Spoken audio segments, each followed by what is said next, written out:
Well, let's go ahead and start then. Am I that small? Madam Clerk, if you can lead us with the roll call, please. Thank you. Present. Present. Sorry. Present. Present. Present.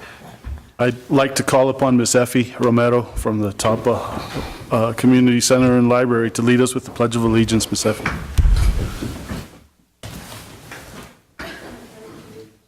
To the flag of the United States of America and to the republic for which it stands, one nation, under God, indivisible, with liberty and justice for all. Thank you very much. Okay, we'll move on to the approval of the agenda. Commissioners, I know our county manager, Steve, indicated we needed to table item 9B, which is the approval of recommendation to award the RFP on the 2014-6 system design, construction, and equipment, public safety and enhanced 911 dispatch center for Taos County. And Chairman, I just turn to Mr. Archuleta, if we could, in that item, instead of making any decision, can you just, it's a possibility that staff can give us an update Okay. of what is going on and what the process is, or if they found out any new information about the possibility of moving some of that equipment? Okay. Mr. Chairman, Commission, yes, we'd do that this afternoon, so that'd be fine, or this morning. Did you, Mr. Steve, did you want to do that under that same item? Or That would be fine if we just leave it there and Okay. we can report back on that. Very well then. And then I know that we do have the item 7, which is the 7A ordinance 2014-4. That's the ordinance adopting the project participation agreement by and between Taos County and Taos County Economic Development Corporation. There are a couple of items, Mr. Archuleta, that affect Taos County Economic, and so I was wondering if we could listen to all items at the same time. Mr. Chairman, Commissioners, Commissioner Romero, yes, sir. We actually have under item 7A again, and then we can go under item 9A is also a participation agreement with Taos Economic Development, and then we can also combine item 10A, the resolution 2014. And so we will take those 3 items and do them this morning. That way Mr. Sanger can get back to his responsibilities this morning and take care of all 3 of those items under that. Very good. Okay. Any other changes, Commissioners? Commissioner Sanchez. Yes, Mr. Chairman, Commissioners, if we could move up item 13 on the Pinavete Road. I got some constituents out of my area that would, if I could move them up to 11E. I don't think they want to be sitting here all day, and just want to help them, so they got things to do back home. So if that'd be all right. 11? 11E? 11D? D, I'm sorry. Okay. 11D.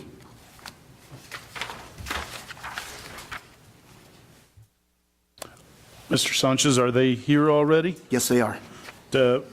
Okay, did you want to move it up further into the agenda? Good. That would be even better, yes. Thank you, Chairman. Mr. Chairman, after 7A? 7B? Okay. You want to call it 7B? That'll work. Yeah.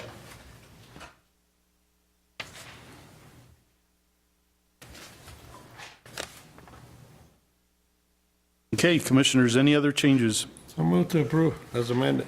Okay. Second. Madam Clerk? Yes. Yes. Yes. Yes.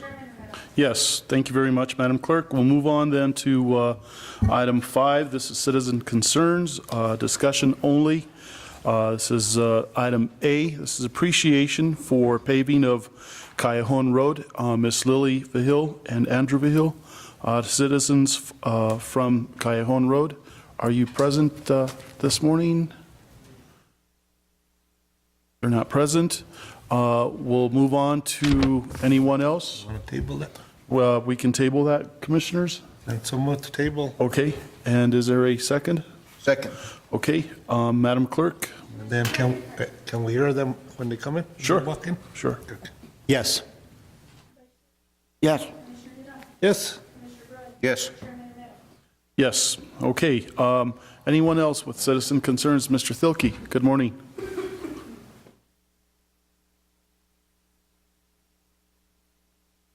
Thank you, Mr. Chair. Gentlemen, I have two issues, and they're kind of connected. There seems to be a concern in the paper and everything about the agricultural subsidies from the assessor's office. I'd like to raise also the issue of equal access to county resources for people that pay their taxes. And if they're not, then they ought to have a different category for the assessors. My issue is the anti-donation clause, and I notice you guys have a couple roads that are on the agenda again. Has the criteria from that the road viewers have to look at, has that changed, or is there an attempt to override these roads that are on the agenda? I think the county really needs another tier rather than adopting roads into the inventory, to have another tier of roads that can get emergency services when they need it. Our road is flooded again, and all it would have taken when I asked a couple of years ago, I never got on the agenda, but I was told by Commissioner Sanchez and Commissioner Chavez that that's what I get for where I chose to live. Now, I don't think that ought to be a criteria for whether you can ask for emergency grader to cut a bar dish so your road can drain. And I think unless we hear new information on these roads that have already been on there before, I'd like to see that maybe deferred to the new commission that comes on. And the deal with this road thing, on having another tier, I was highly offended by the anti-donation clause, and it was just a reason to selectively discriminate against me. Thank you. Okay, thank you, Mr. Thielke. Does anyone want a response to that? Mr. Yes, Commissioner Mr. Chairman, Sanchez? Commissioners, Mr. Thielke, going back to what you said, I think we're getting more roads are coming in now than we had in the past. So now I am, anyways, to clarify what you just said is I think we need to start looking at that more closely than we had in the past. Yeah. Okay? Thank you. Okay, anyone else? Okay, we'll move on to item 6, minutes, discussion, consideration, decisions regarding the following. We have 4 sets of minutes for meetings starting February 25th, 2014. Commissioners? Don't move for approval, Chairman. Okay. Okay, Madam Clerk? Commissioner Blankenham. Yes. Commissioner Sanchez. Yes. Commissioner Duda. Yes. Commissioner Brooks. Yes. Chairman Romero. Yes. The minutes of February 25th. So move to approve. I'll go ahead and second. Madam Clerk? Commissioner Blankenham. Yes. Vice Chair Sanchez. Yes. Commissioner Duda. Yes. Commissioner Brooks. Yes. Chairman Romero. Yes. Minutes of March 11th, joint meeting. Move to approve. Second. Madam Clerk? Commissioner Blankenham. Yes. Vice Chair Sanchez. Yes. Commissioner Duda. Yes. Commissioner Brooks. Yes. Chairman Romero. Yes, the minutes of March 11th, that was a special meeting. Move to approve. I'll second. Madam Clerk? Commissioner Blankenham. Yes. Vice Chair Sanchez. Yes. Commissioner Duda. Stay. Wasn't here. Commissioner Brooks. Yes. Chairman Romero. Yes. Okay, we'll move on to the public hearing. Item 7, discussion, consideration decisions regarding the following. Item A, ordinance 2014-4, an ordinance adopting a project participation agreement by and between the Taos County and the Taos County Economic Development Corporation. We have Mr. Lopez, who's going to present on behalf of Mr. Malone as Taos County Attorney. Mr. Lopez, welcome.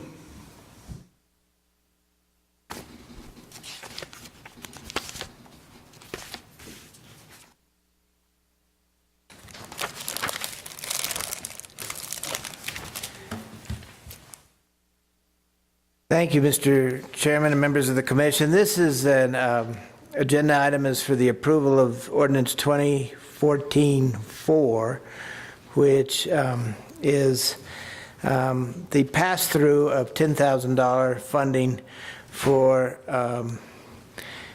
kitchen improvements at the Taos Economic Development Center. And Mr. Sanger is the one that's been instrumental on their behalf in going between the State Economic Development Department and Taos County, and so if I could yield to him, please. Okay.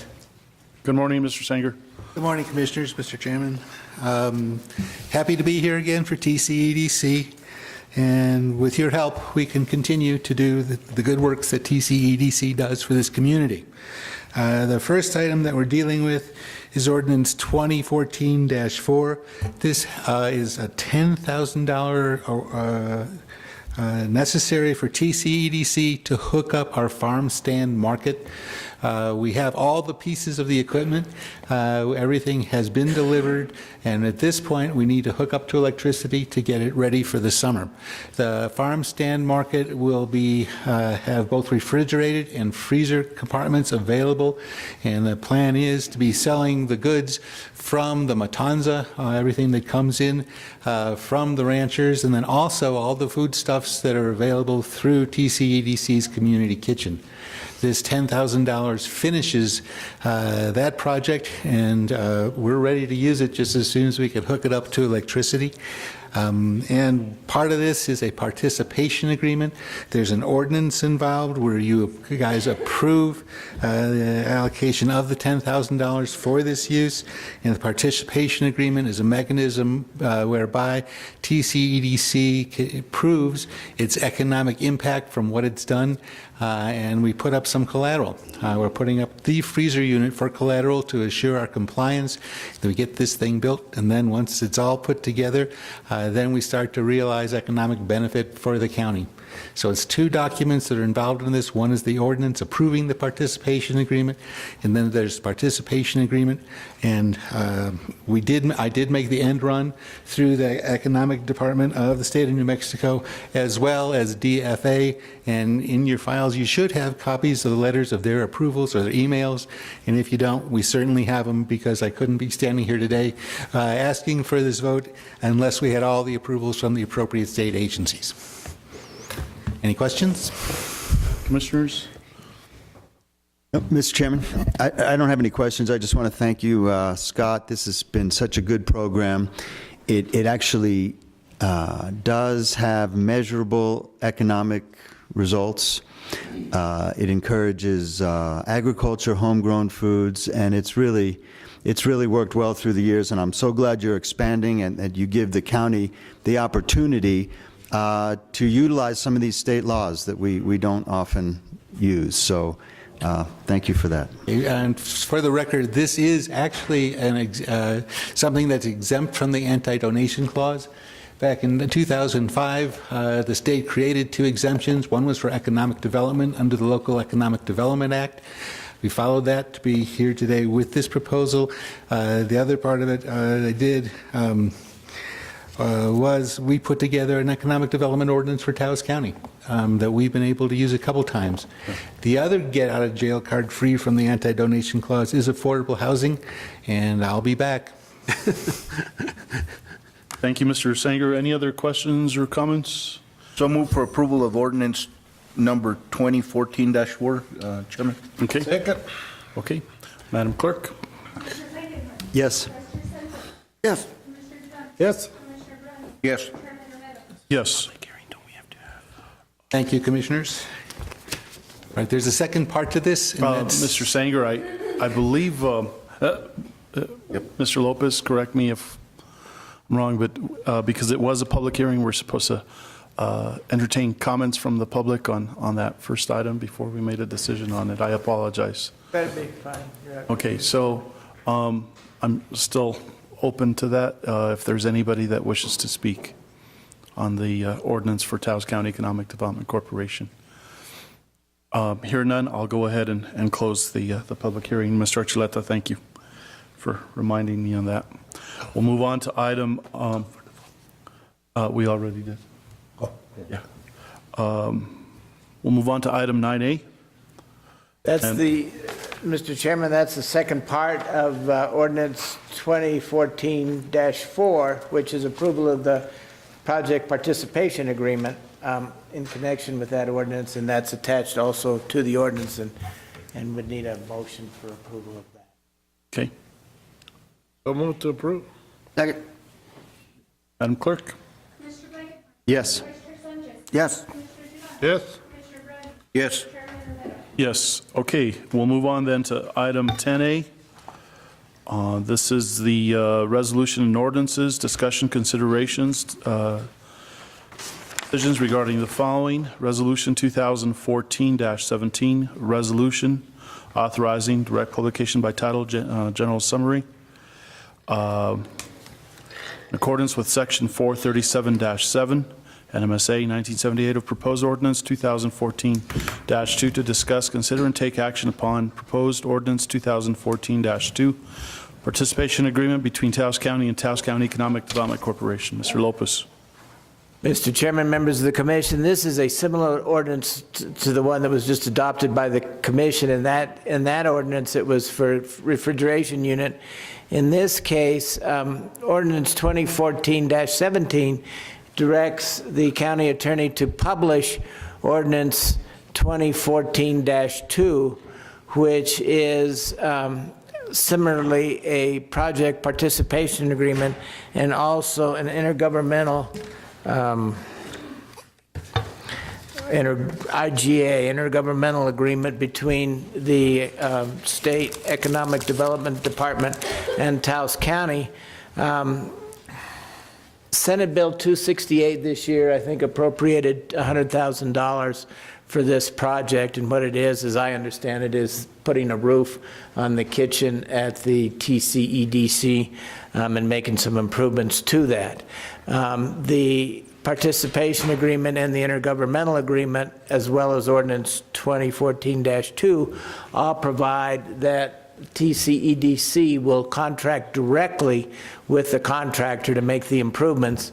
As Mr. Sanger pointed out in the previous discussion, is all this is exempt from the anti-donation clause, and the ordinance itself has been approved by email to me by the Attorney General Counsel for the State Economic Division.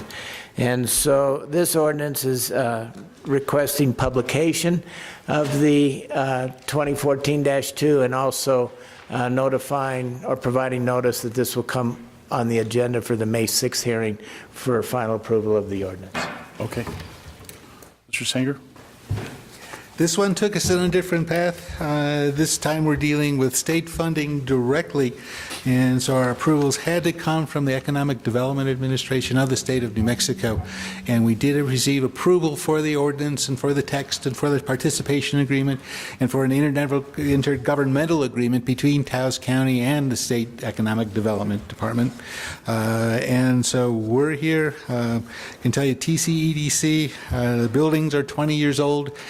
We need roof help, and that's what we plan on doing with the money. The other thing we plan on doing with the money is the flooring. After 20 years, it's had a lot of wear and tear, and it's also now doesn't fit the applicable codes for a kitchen environment, so we will be replacing that flooring with stuff that does meet the applicable codes.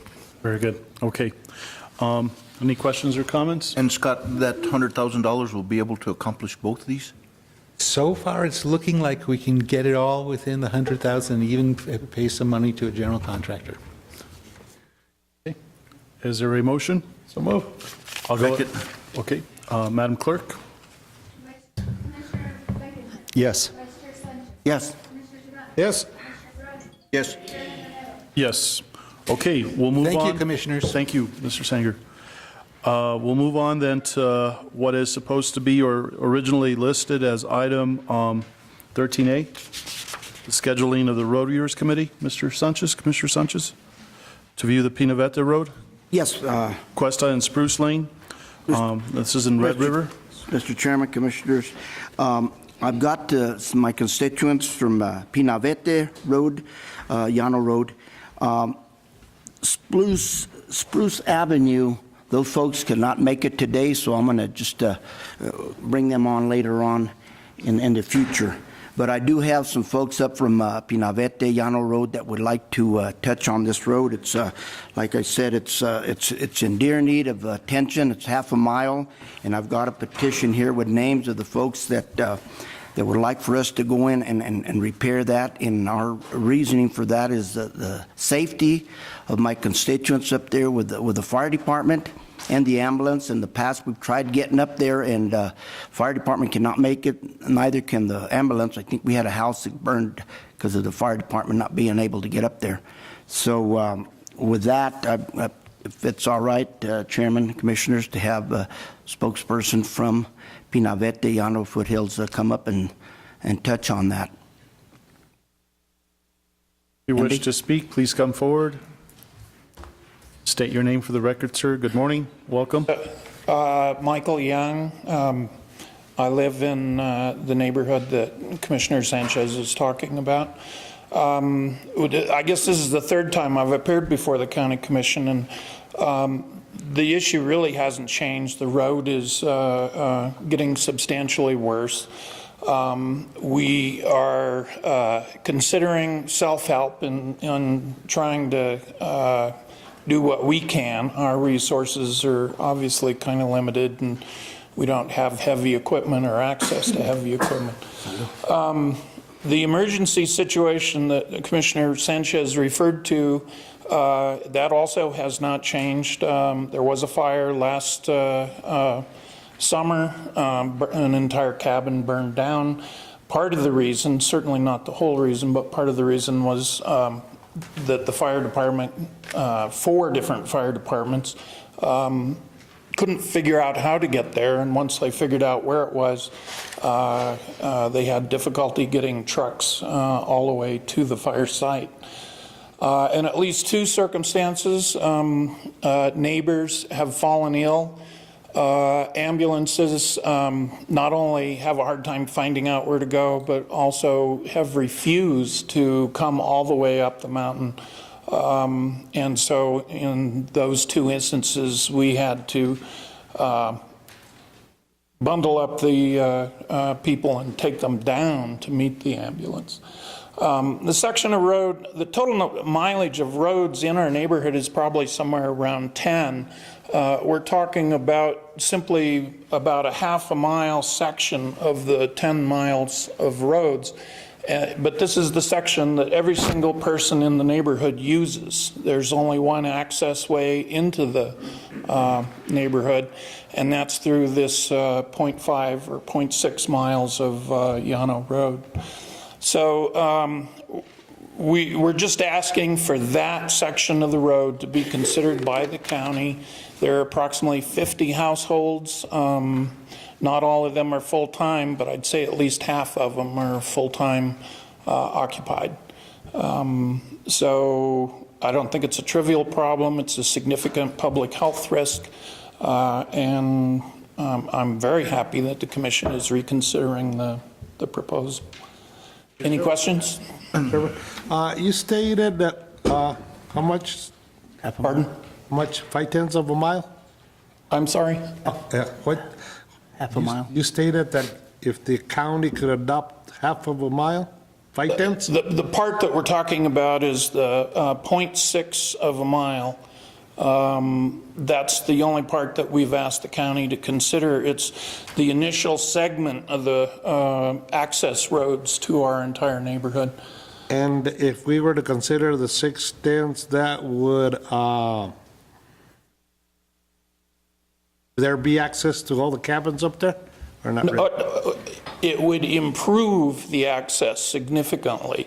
Will it give us paved roads to every single driveway? No. No, it won't do that. But for instance, my house is, this would be half the way to my house if we got that paved. There still is the other half. But obviously, the more roads that the county assumed maintenance responsibility for, the less that we have to take care of. How many more houses is there from this .6 further up? Okay, my guess is, I don't have an exact census, but it's somewhere around 40 out of the 50 are after the .6. So there's about 10, maybe a dozen households that would be directly impacted by the .6 mile. And what's the width of this road? Currently, I think the width is, probably varies a little bit, but it's somewhere between 15 and 25 feet wide. It's 2 lanes, most of it. Thank you. Anything else? How was this road created? Is it something that, part of the subdivision up there, is there a road agreement that you guys have and people aren't paying into the road agreement? Or how was this road created? Somebody had to create that subdivision, Mr. Young? And The land was originally subdivided, if you will, back in the early 70s. As far as there being any developer or anything there is none at this point. I mean, that's long gone. People are buying the land from each other at this point. So I am not aware of any road agreement. I certainly didn't sign anything when I bought my property.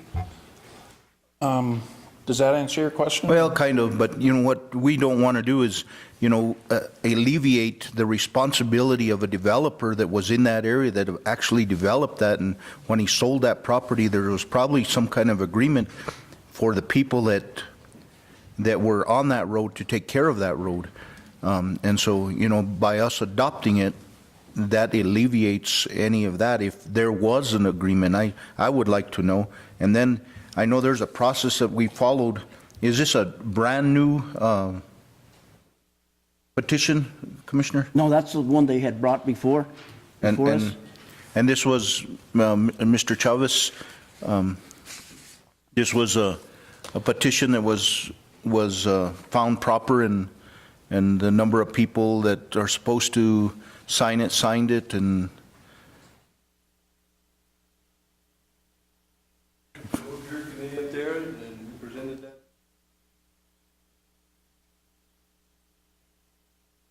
mentioned during that presentation, the road is below the adjacent property. It would take at least 2 feet to bring it up to drain it. The other difficulty is that the drainage goes to an irrigation ditch, which conceivably could be carried over the irrigation ditch, but then past that, as it turns into the paved portion of Llano, there's also an irrigation ditch there. So the drainage, how to handle the drainage would have been an issue.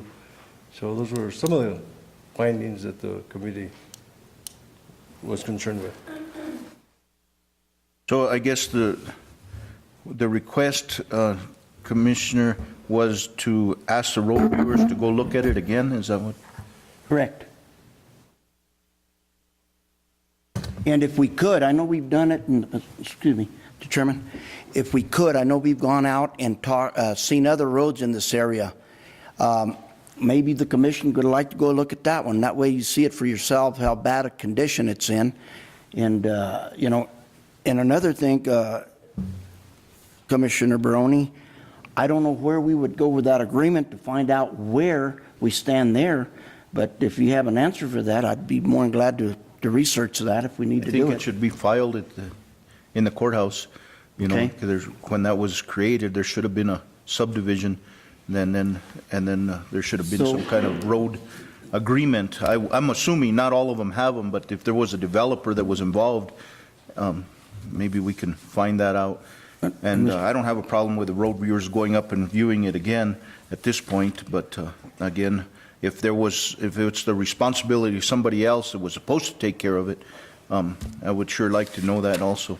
And then one other question that I have, and this would be to Mr. Archuleta. I know in our last meeting, there was a road that was, I believe, given the opportunity to move forward, but they were responsible to bringing all the culverts to the road.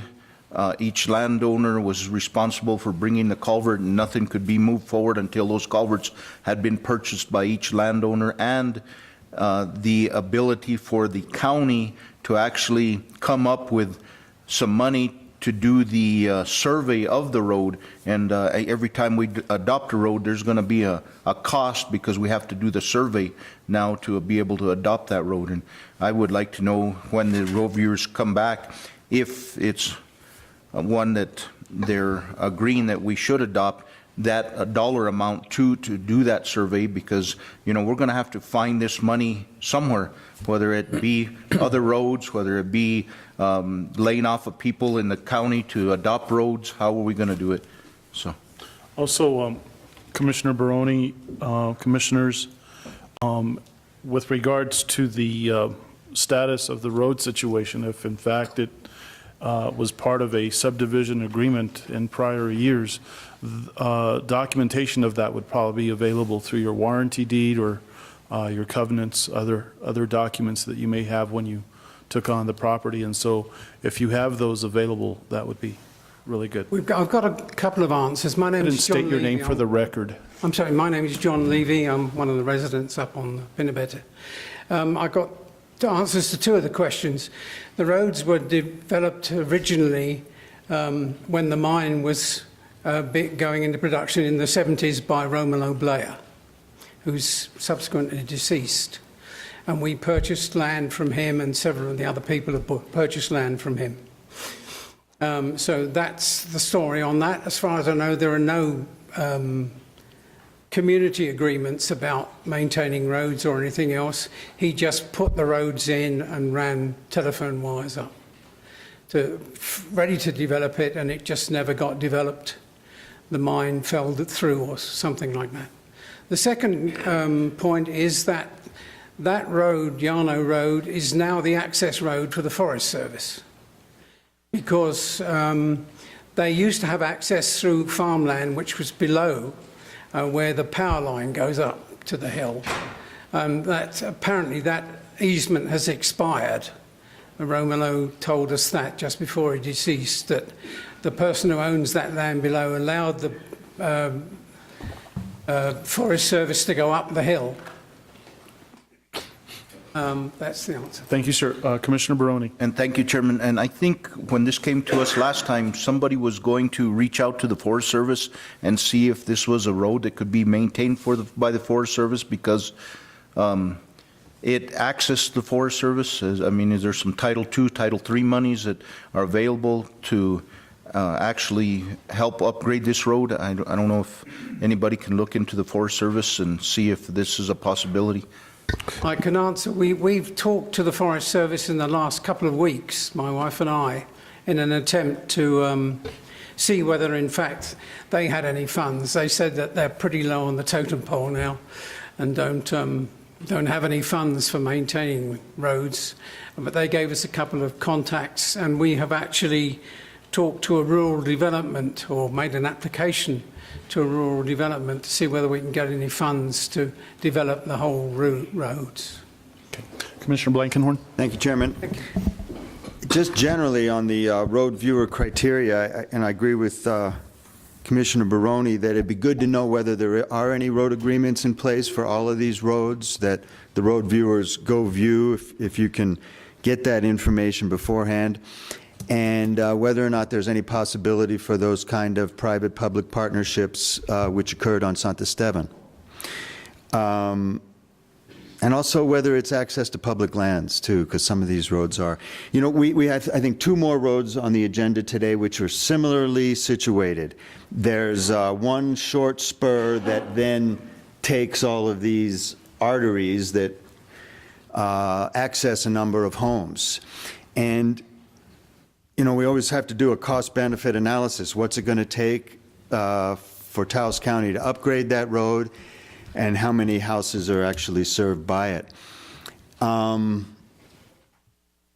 But in this year's budget, we haven't put those amounts in, you know, and especially now that we know that we have to incur the survey costs every time. So I think so far we've adopted maybe 3 roads in this whole round that we've been doing, and maybe there's been 10 roads that road viewers have gone out to. The ones that we haven't accepted, I don't think we should put aside. I think they should all be brought back to us once we figure out next year's budget. And hopefully we'll be able to identify a block of money in next year's budget that we can use for those few roads that we can afford to adopt based on, you know, a cost-benefit analysis and all of the factors that we have to look at.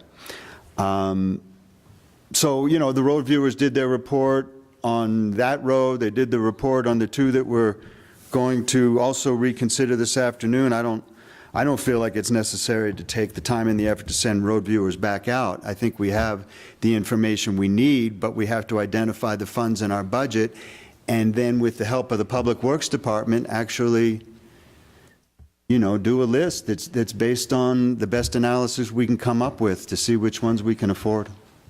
Mr. Chairman, the thing about it is, this commission 8 years ago decided not to adopt any more roads. But then when we adopted the other 3, we opened up a can of worms. That's what I told this commission, no? That was going to happen. So I don't think it's right just to adopt some and not adopt some not. You know what I mean? We already opened up the can of worms. So if people bring in a petition, I don't think this commission has no other choice. And besides, we are here for the welfare and safety of the people. The thing about it is that what happens if somebody gets sick up there and the ambulance cannot go up there to address that issue? What's going to happen? A lawsuit against the county. So my question is to you people, would you people be willing to pay for the survey? And would you people be willing to buy whatever culverts are needed? That's my question to you people from that live up there. Mr. Chair, Commissioner Blankenhorn, a couple of things. I may not be understanding exactly the issue with the Forest Service, but one of the road bureau committee members is retired from the Forest Service, and when he was there to view this road in particular, and his comment was that Sienna Road goes from 522 as paved, and then the pavement stops and it continues as access to Carresto Lake, I suppose. He mentioned that there had been some kind, maybe the easement expired, whatever, but they were forced to continue that to provide access to their holdings. So from there, Llano Road veers kind of north, and then again east, and then Pinavetes, or Llano, I guess, continues up directly north. So I don't know that route to where these folks live is actually Forest Service access. So I don't know. That's the issue. The other thing is just doing some figuring on a half-mile road, having to lift it 2 feet with pit run to drain it. It would cost the department about $12,000 just in fuel. We don't pay for pit run from the BLM, but if we have to haul it about, that would be about, what do you say, Dave, about 60 miles one way. So really it's $24,000 round trip. And that doesn't include labor. So the other thing I want to point out for Santisteban, which the committee adopted last meeting, and where the people are willing to participate, I have preliminary estimates on the survey, 2 of them right now, one for $3,000, one for $2,400. So that's for you guys and the folks that live there to consider, and other folks we've talked to, like Toon Drive, are willing to pay or help pay for a survey. Of course, that road is much longer than the ones we're talking about now. So, that's what I offer to the commission. Let me ask this question. The highway department removes a lot of material from that Bobcat Pass. I think that material could be accessible to the county. They do it every spring, no? Mr. Chairman, we regularly take that and screen it and then have it available for, however, there's some issues with that. It's acidic because it comes from that particular area, and so we don't put it near streams or water courses or irrigation. So that's a concern there.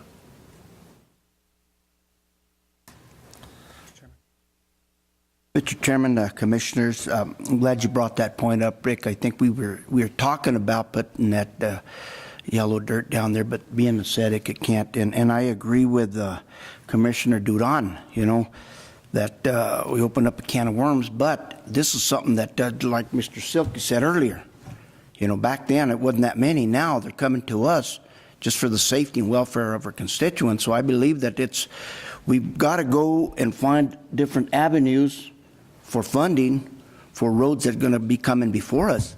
This is something that these folks are in dear need of, is fixing the roads. And I believe it's time that we look at other funding, because I know we probably don't have it in our budget, like you said there, Commissioner Blankenhorn, but let's go out and look and see where we can generate more monies to help our constituents. Thank you, Chairman. Thank you, Commissioner Sanchez. And I guess the two questions that I have is what Commissioner Baroni brought up is the fact that is there a road maintenance agreement on it that exists from previous? Do we know for a fact if it does or if it doesn't? That's the first question. The second question is I would like to see a written opinion from the Forest Service on whether they wish to continue maintaining this road at any point, or if they even have use of the road, or is it an abandoned Forest Service road that they don't require anymore? And thirdly, I guess, is how much are the landowners, the folks that use this road on a daily basis, are they willing to pitch in to be able to meet the county at some point with the financing of the reconstruction of this road? Those are the three things I think that I really feel need to be answered. If there is a road maintenance agreement, then the individual or persons who have inherited this agreement via purchasing the land or inheriting the land from previous landowners should probably be held responsible. Mr. Chairman, if I may, and I'll probably discuss this a little further on the two items that I need to present, but one of the questions asked for Tres Lomas is the issue that BLM had properties and trails to the west of there on the Rio Grande. I talked to the supervisor of BLM, and that isn't the access that they prefer. In fact, the access to those portions that they manage, it goes through the dump road. In fact, I don't remember exactly what he told me, but the transfer station itself blocks the road, and I think they have keys to go through there to access their properties. But the point I'm trying to make is that similar to the county and yourselves, are concerned with exactly what's being discussed in Pinavete, is that developers subdivide, they sell the properties, and then they're saying, okay, BLM, can you maintain our roads? And they are faced with the same concerns that you have with subdivisions and development. And in fact, he wants to extend an invitation to meet with you all and discuss some of those things to mutually address those issues. And I'm sure the Forest Service. Hold on, maybe I can answer part of that question of the Forest Service. Forest Service ain't gonna give no money, because there's lower, Upper Ojito and El Valle in my district in the southern part. Those are Forest Service roads, and they never maintain them, the county maintains. So he ain't gonna get nothing from the Forest Service. And Mr. Chairman, they always say that PILT, that's one of the main purposes of PILT. They're supposed to send us that money because those are lands that are accessed by our roads, and we're supposed to use that money to do so. And maybe next year, if we get our PILT again, we can identify a portion of that for adopting some of these roads that we feel like meet our analysis. Those are already county maintained. Yeah, I know, but I'm talking about the whole road viewer controversy. And the other thing I was going to say, this issue about people requesting assistance from the federal agencies, I'm sure that Forest Service will be the same as BLM and say, we're concerned about this as well, and we can't do it. Thank you, Mr. Chairman. Thank you. Anyone else? Mr. Chairman, Rick, can I just have a real quick question? I thought there was a pit that we were pulling pit run out of from Cuesta or in that area. There are two pits that we're utilizing from BLM, one in Penasco and one in off of John Dunbridge Road north. Of Okay, but not necessarily BLM. Is there a pit run that we could pull out of Cuesta somewhere for that road, and would it be cheaper at a cheaper price? Because pit run's not that expensive. There are no pits available that I know of that we are in a contract with. We have put out materials contracts that say pit run and give us prices. Last year we didn't put one out. The year before, the intent was to find local places, Right. at a good price to reduce the haul costs. Correct. And the response from the settler area or the bid from the settler area was unresponsive because they submitted a bid in cubic yards instead of tons. They refused to give us a unit weight to convert. But then the issue came out is that legally that we really can't award at each location. We have to go with a low bid regardless of where it is. I still don't agree with that, but we're going to have to talk further with Bob in this case to figure out or to deal with that issue. Okay. But no, to answer your question, there are no local pits, and we'd have to get into an agreement to. We'd have to know the bid. There's a pit right across from where you go up to El Rito, Mascareñas. Right. There's a pit there. I know he was interested in selling to the county at one time. I'm sure he still is. Mr. Chairman, Commissioners, also, that is correct, Mr. Duran. We have the Mascareñas. We also have Robert Ortega and Cuesta. And I had touched bases, or they had called me, RCCLA wanted to open up a pit down in the Sunshine area. And they wanted to work with us to give us a better price, Manager, on pit runs. So that might be another avenue we can take to help support these folks. And I'm not saying that there's no local sources. What I'm saying is there's nothing established for the county to be able to deal with those folks. We'd have to go out to contractor to bid to get the low bid. Thank you, Mr. Okay, sir, go ahead and come forward. State your name for the record. My name is Louis Anderson. I live on Lower Pinabete. I've lived there for 9 years. The first 3 years we lived there, the county ran a grader up down the road section we're talking about twice a year. That was Commissioner Martinez. I assume that the county has some sort of responsibility for that road from that action. In other places I've lived, counties did look after the road and take care of it. On a cost-benefit analysis that I have, I've given the county $10,000 in that 9 years, and I haven't seen a damn thing from the county. I had to put up road signs so that an ambulance could find our place when I have a heart attack. They wandered around on the lower road for an hour when my wife had her heart attack, so I found out the county doesn't give a damn about us. We're 25 miles away, you don't care. In the last 6 months, we were able to get some road signs put up. Commissioner Sanchez has brought this to your attention several times about how we don't get any help, or how for emergency services, it's useless, that road. It's the only way out or in for 50 residences. There's plenty of people up there that need help from you guys. I can't tell my neighbors that they need to put a culvert in. That takes another authority. I've built roads for the Army in Vietnam, but I can see where culverts need to be done. I see where the road, if it was just looked after twice a year like it was, it doesn't deteriorate as to the shape that it's in now. UPS will not deliver to my house because the road is so bad.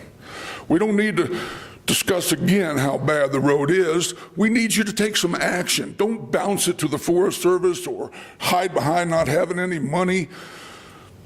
Or maybe we can get together and fix our problem. That doesn't sound right at all. You guys are the authority.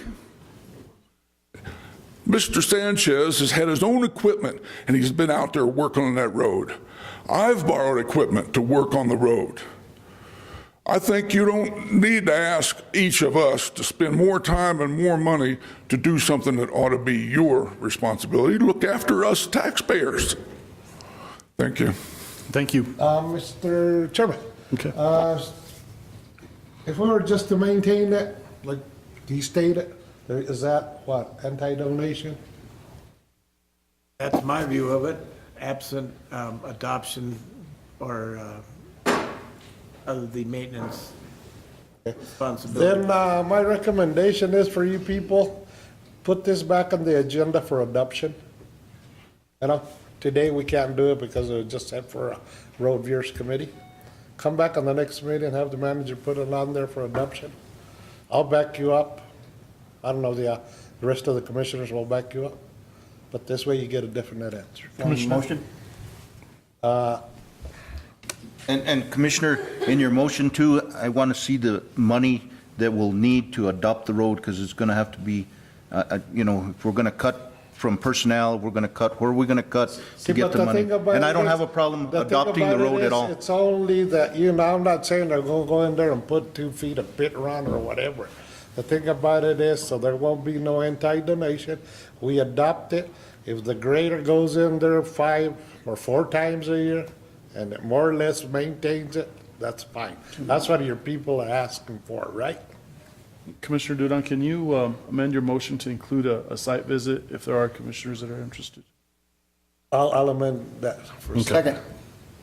Okay, any other Discussion? discussion, commissioners? Commissioner Blankenhorn. I think up until now, what we've been trying to figure out on these roads is what it's going to take to bring up to our standards. And, you know, if we're going to do a different category here, I mean, that's a possibility, I guess. You know, I'd have to ask Mr. Chavez what he thinks. But the other category would be we're just going to go in and maintain. And then our only cost up front would be the survey. But we're not going to worry about culverts. We're not going to worry about engineering it in any fashion. It's a different conversation than what we've been having.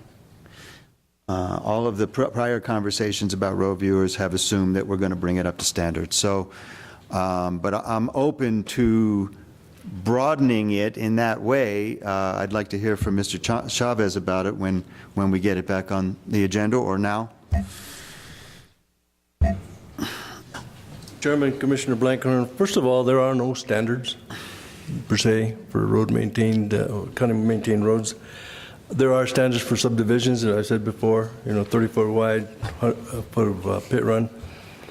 But what you're really saying is the fundamentals of roadway, you know, drainage. You know, if you only have 12 feet, well, you work with the 12 feet and you try to drain it as you may or as you can. In this case, we can't drain it without involving the Acequia Association. In fact, there are places in that district that say, you guys have to clean our acequias. You guys are the ones throwing all the rocks in there. So if we just lift this road up so that the water doesn't stay primarily on the road, eventually it gets too near the ditch to another property because it pools there because the ditch is the banks of the ditch are a little higher than the roadway. So we'd have to involve them. What do we do with the water when the volumes are such that we need to carry it over that acequia and then to the other one? Do we dump it on the village limits? Because the village limits go right there. So there's a lot of things, as you say, with standards that, you know, we can grade it 2 or 3 times a year. When it rains, it's going to be a pond right there, and the folks are going to come back and say, what kind of maintenance is this? You know, it's rough because roads get rough with moisture and when they don't get graded. So I don't know. It's a good question. What are we adopting, and what are we going to choose to do with that adoption? And as I said, $24,000 to get it, so that the folks aren't stranded in the puddle when it rains. When you do that, what do we do with the water? So the choice is you either invest $30,000 and engineer the road so that it will shed some water, or you spend $3,000 and just grade it a couple times a year. Or or you don't do anything until But somebody dies. till we have a better idea of all of the roads that we need to adopt. So I don't have the answer to that. I just, And Chairman, I don't have a problem adopting every single road in the county. I don't have a problem adopting every single road in the county. If we have some, because if it's, again, we started this conversation, we have we adopted a way to adopt roads in the county, but if we're just going to take that way that we put in the process to adopt roads, we're just going to throw it out the window at this point and just adopt all the roads as roads that can be maintained in some form. And I guess if that's what we're asking, so in the next meeting, when we adopt the roads, I'm sure we'll have another floodgate for everybody in the county that has subdivision roads, every road dirt road in the county to come before us and just for adoption. And I don't have a problem with it. I mean, life and safety is fine. But again, are we going to adopt it so that the ambulance can get up there, or what form are we going to adopt to? Because if we're going to do it for one, we got to do it for all. So at that portion, in that meeting, we got to decide, are we going to let the grader go up there? No material, just going to go up there and grade so that the ambulance and the fire truck can get there.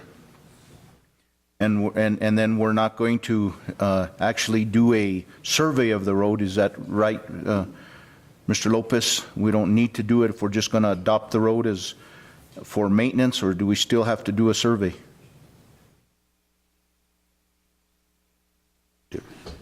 I think Mr. Chavez would be the one to answer that question, Commissioner Barone. I think that there are minimum requirements when the county adopts the roads.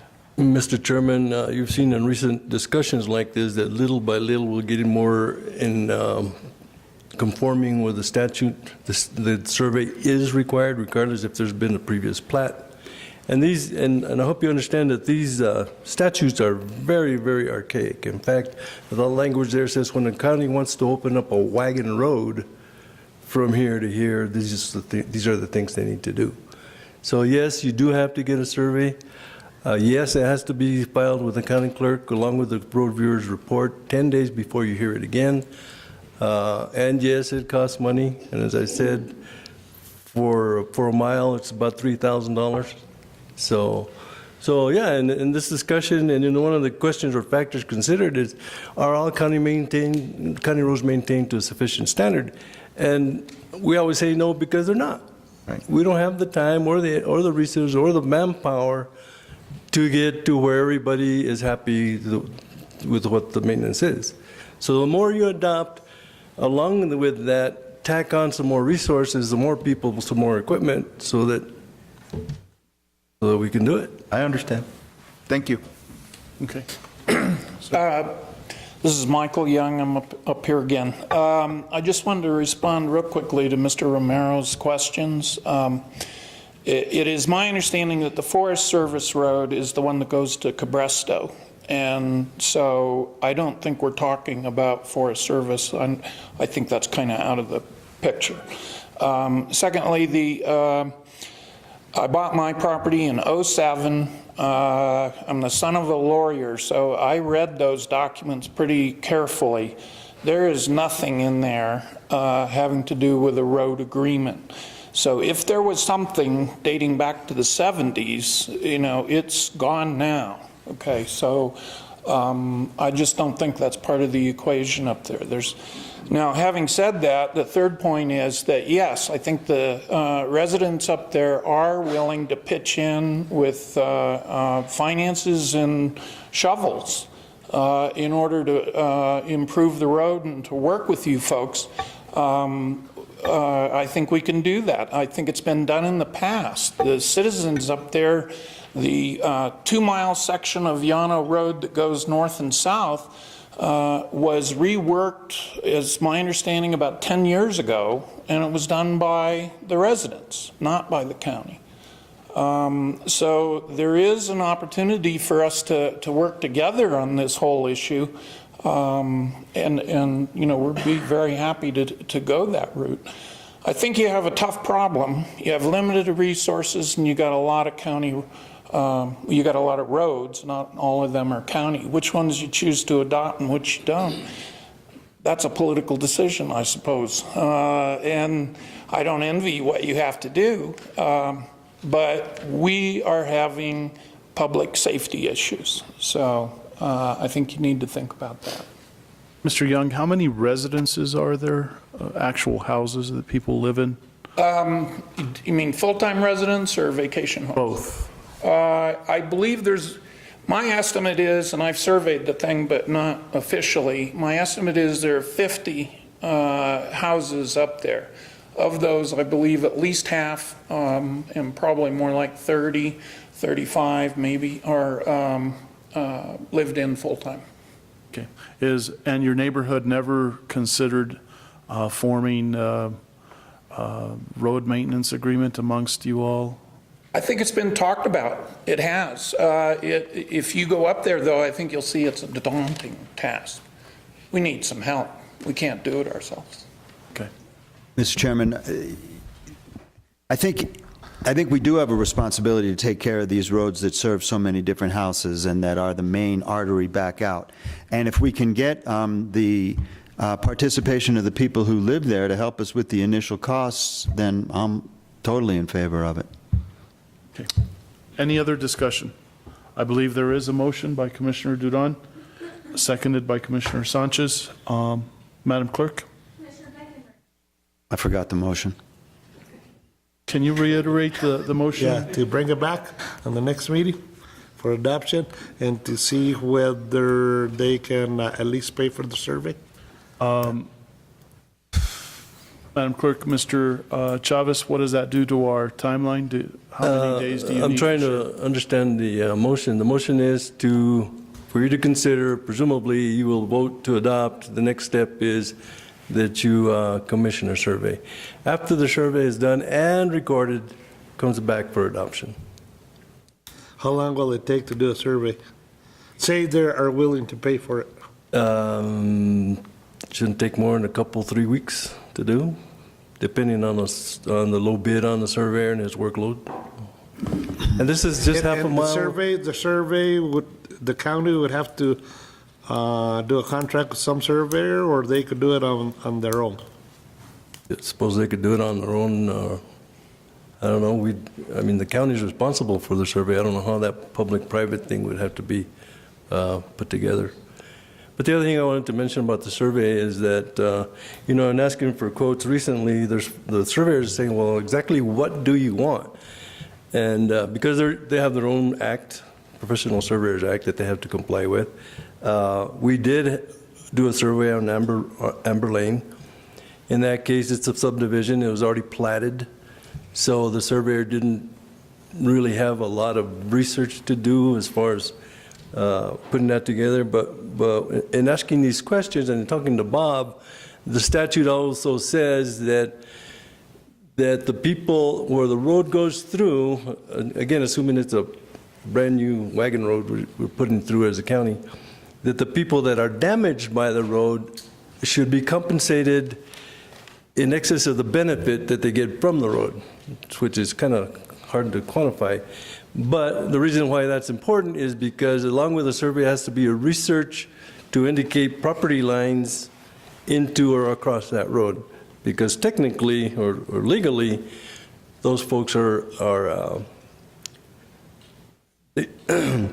they're eligible for compensation according to the statute, which, as I said, is very old, and we haven't done that. So that's part of the cost, is that research, that ownership, those lines.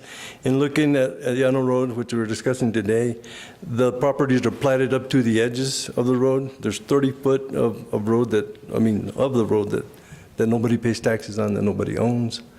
So that should be a fairly simple survey, along with the research that they have to do to determine ownership.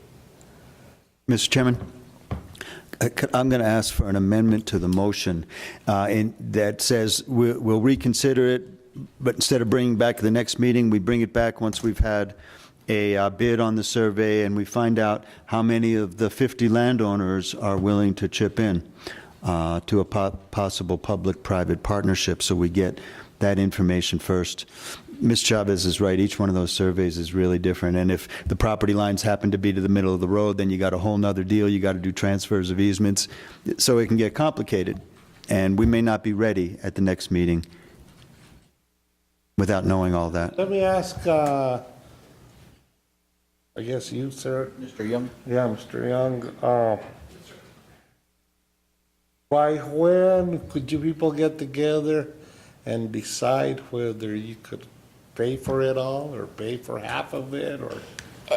I think with two responses to that question. One, I have no idea how much money you're talking about. Are we talking $2,000? Are we talking $100,000? You know, clearly. Let me ask Mr. Chavez, what, for 6/10 of a mile?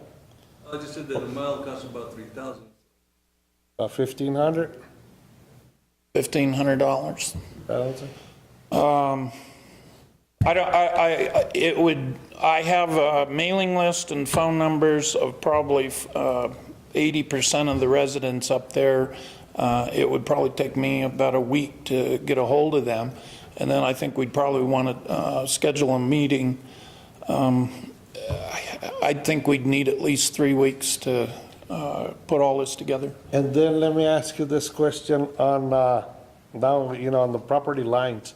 Say some of these landowners own like half into the road, or maybe quarter or part of the road. Could you get all that information too? And get it together, whether we're gonna have to buy out the landowner for 10 feet, 15 feet, or are they willing to donate it? You know what I mean? Because now, you know, I'm here trying to help you people. Sure. But, you know, the I can't, obviously I can't speak for anybody except myself. If I lived on that road, I would gladly give 15 feet to. What if I was to give you 2 months' time? 2 months' time? All this together, and then we bring it back on the agenda. Okay. We have definite answers, whether people are willing to donate the property or not donate, or, you know, or they're, you know, see if you have enough money to pay for the survey. The original developer, Roman O'Blair, told us, as I said just before he died, that every road that you've named, the Upper Pinabete and the Llano Road, have got easements up to 20 feet. Nobody owns that property. That road is eased. As an easement at 20 feet? As an easement, yeah. And so all those roads, the Middle Road, Echo Forest Road, Llano Road, and Upper and... But sir, we're going to need that in black and white. I'm sorry? We're going to need that in black and white. You know, we need it on paper. I can't tell you that because he's deceased, but perhaps his executor could tell us. But he had designed it that way. But if there's a 20-foot easement, then it should be recorded here at the courthouse somewhere. It should be, yes, that's right. Yeah, well, I know you it know, is if you can get all that together, you know. For each property on the section and of if road. we don't have no problem, like he says, that all these roads have a 20-foot easement, no? We get it on black and white, and if you people can pay for the survey, then I don't see a problem. We're Okay, good to hold go. on a second, sir. Go ahead, Commissioner Duran, do you want to go ahead and amend your motion? And what I'll do is I'll amend my motion, and we'll bring this back. Well, get in touch with the manager, bring it back in 2 months. If you 2 can months. get all that together in 2 months. Okay. Amend my second. Or sooner, or if you can get it Okay. sooner, you know. I'll do as best I can. Okay. Thank you, Commissioner Duran. Commissioner Sanchez, is there a friendly second? Yes, I amend my Okay, second. Madam Clerk. Commissioner Blankenship. Yes. Vice Chair Sanchez. Yes. Commissioner Duran. Yes. Commissioner Brody. Sure. Yes. Treasurer Romero. Yes, okay. And Mr. Chairman, just one last quick one. To all the property owners there, you know, there's probably another 20 to 30,000 that should be put into that road so that it's safe for ambulances for longer stretches of time rather than just a couple of weeks after the grading. And so, you know, when you meet with your neighbors, consider all of the costs and that any contributions towards any of the costs would help the cause. Mr. Lopez. Commissioner, as a further follow-up to Commissioner Baroni's question, and also as a follow-up to Mr. Young's comments, I wanted to clarify that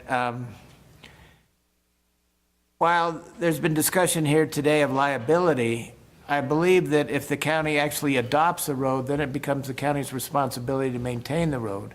And as Mr. Sanchez says, that there's no standards carved in stone as to what level that needs to be maintained. I believe that there could be an argument on a lawsuit if the county adopts the road that there are standards in the industry to what level it needs to be maintained.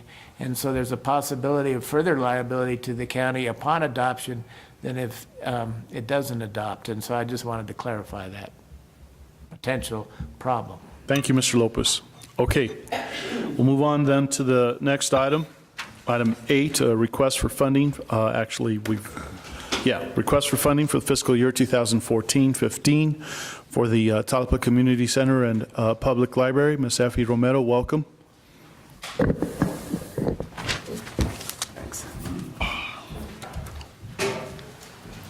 Good morning, gentlemen. Good morning.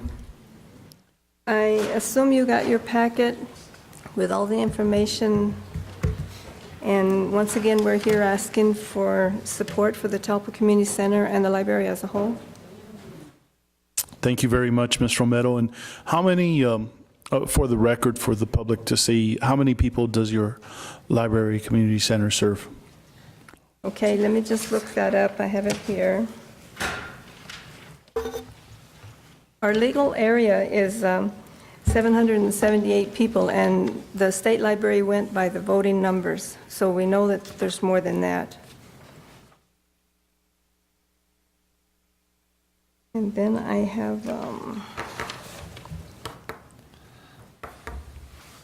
do we have the numbers, Britt? We currently serve about 600 library patrons. I don't have an exact number for you, but that's how many are registered in our system and come On a regular basis? On a regular basis. And these are young people, Adults and children alike. Children. Okay, and they are from the surrounding areas? Are they from throughout the county? They're from throughout the county. I mean, we get quite a few from Penasco as well.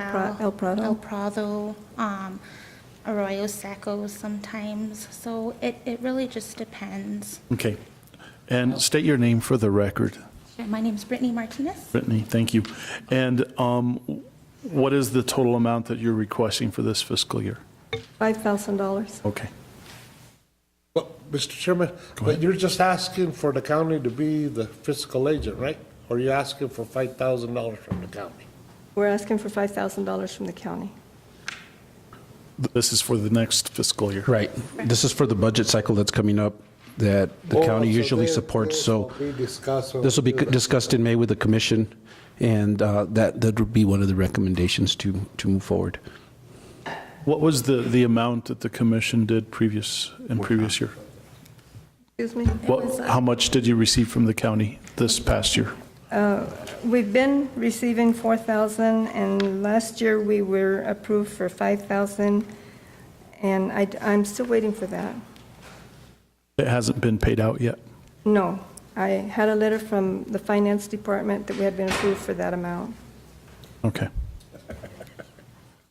And so, Mr. Archuleta, Mr. Cordova, if you want to come forward, is there a response?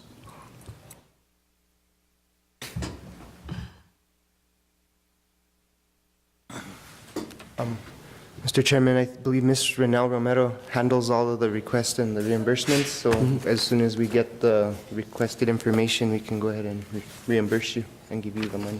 That's the invoice that I would need. Send that to her already.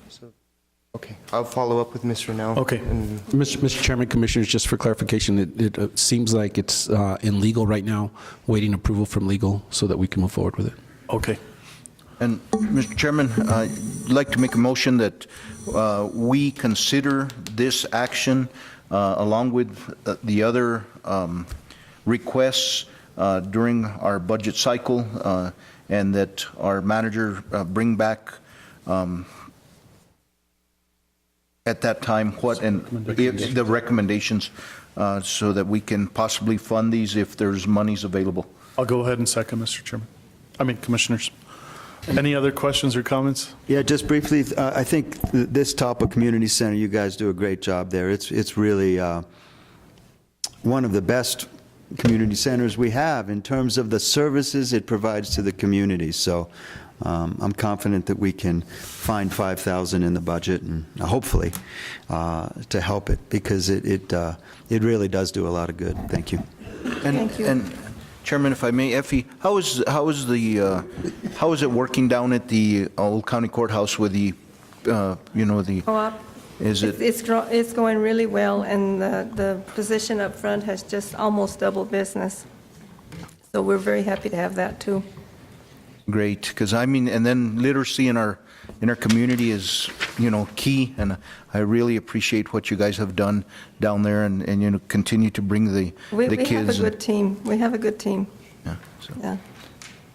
Okay. Thank you so much. Okay. Thank you. You did set a motion, Yes. Commissioner Barone, and seconded by Yourself. myself. Madam Clerk? Yes. Yes. Yes. Yes.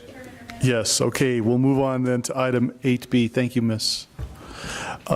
Presentation of Employee of the Month certificates for the month of April 2014 is presented to Mr. David Romero from the Taos County Public Works Department. Welcome. And to Miss Gina Elam from our Finance Department. Welcome, Gina. Commissioner, we're going to have to cut the ambulance early.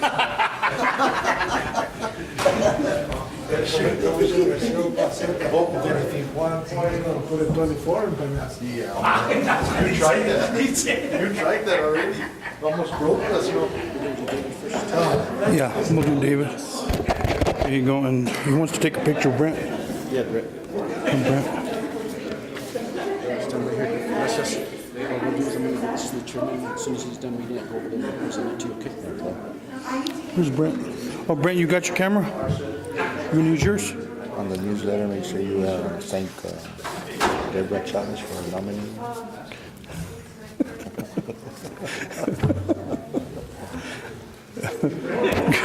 Chavez, no, I didn't.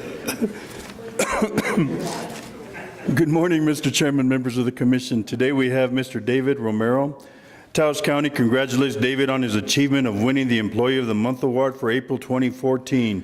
David is being recognized for his outstanding efforts and dedication to his position as Road Maintenance Operator 2 for the Public Works Department. David was hired on August 24, 2009 after previously retiring from Taos County as a Public Works Director. David is a prime example of an outstanding employee that deserves to be recognized for his hard work and knowledge. David is a great role model for employees. He is always willing to help. He is the first to offer his assistance, and if he can't help, he will find someone to do it. Taos County is grateful to David for his hard work and dedication. Thank you, David. You are greatly appreciated. Thank you.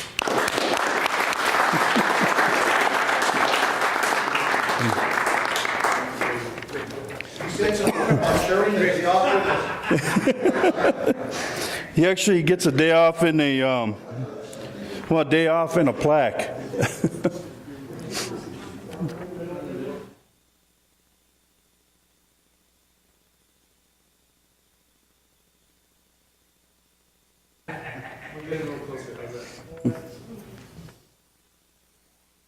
This is Floyd's first time at it, so congratulations, Floyd.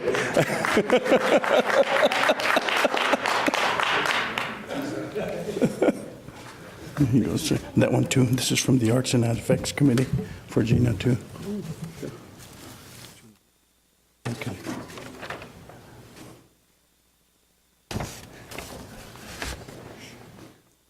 Mr. Chairman, members of the Commission, audience, today we have Gina Elam. Taos County congratulates Gina on her achievement of winning the Employee of the Month Award for April 2014. Gina is being recognized for her outstanding efforts and dedication to her position as Accountant 2 for the Finance Department. Gina began working for Taos County on August 21st, 1998 as a receptionist clerk and since has held various positions. Gina is described as an extraordinary employee, a jack of all trades who steps up to get the job done, no matter the challenge. She puts others before herself, no matter how much work she has. Gina is a polite and professional employee that other employees should strive to be. Taos County is grateful to Gina for her hard work and dedication. Thank you, Gina. Your hard work doesn't go unnoticed. You are greatly appreciated. Thank you.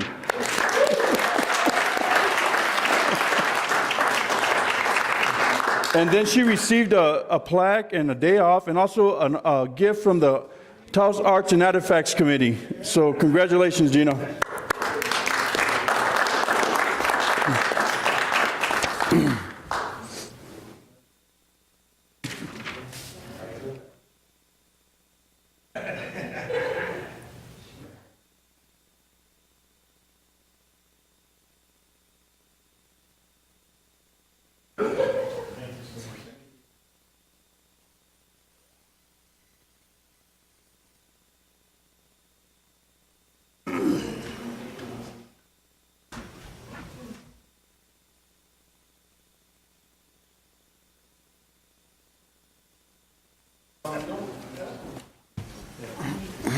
It's all a matter of dollars and cents, Steve. Don't worry about it.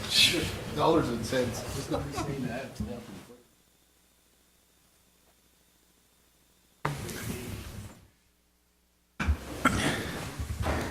Okay, thank you again to our employees for this month.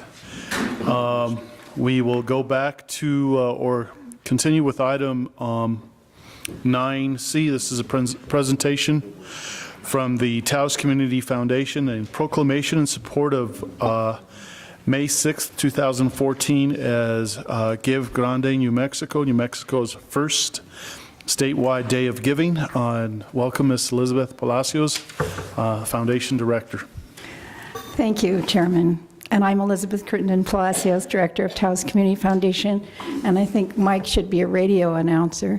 He has such a good speaking voice when he gave his awards out.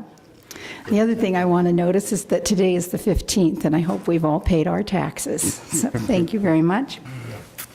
I'm here today because 5 community foundations in the state of New Mexico come together monthly and talk about philanthropy in the state. Last year in the fall, we made the decision to come together to support a national giving day called Give Local America. We've branded that giving day as Give Grande, New Mexico. You'll see in your packets some of the information that I've given to you.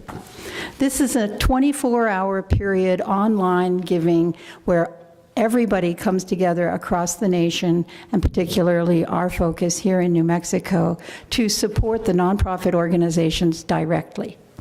We've been able to secure a national match that will cover the expenses of the credit card fees and will cover the expenses, some of the national expenses we have on the website platform.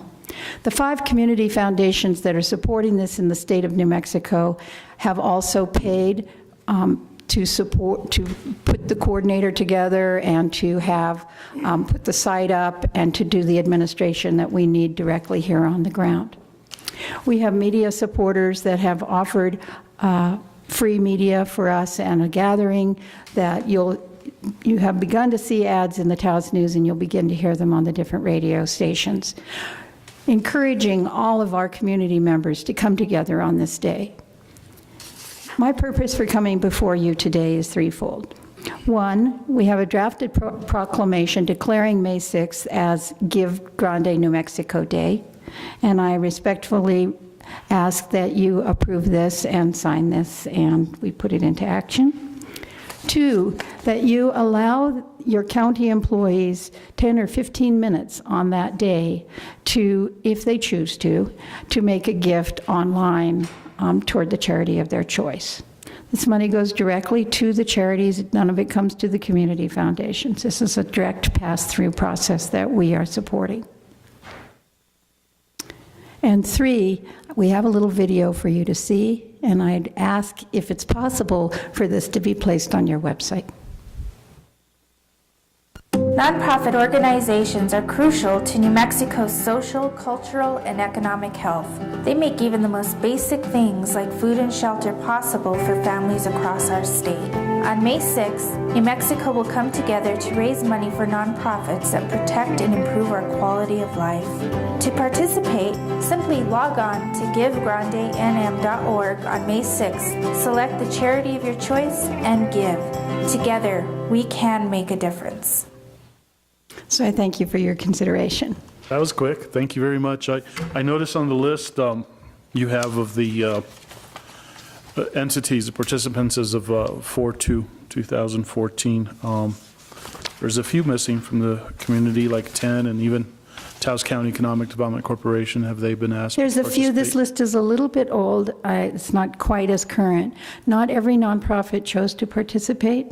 We have 45 nonprofits currently in the state, in our region right now that are participating. And some of them missed the deadline.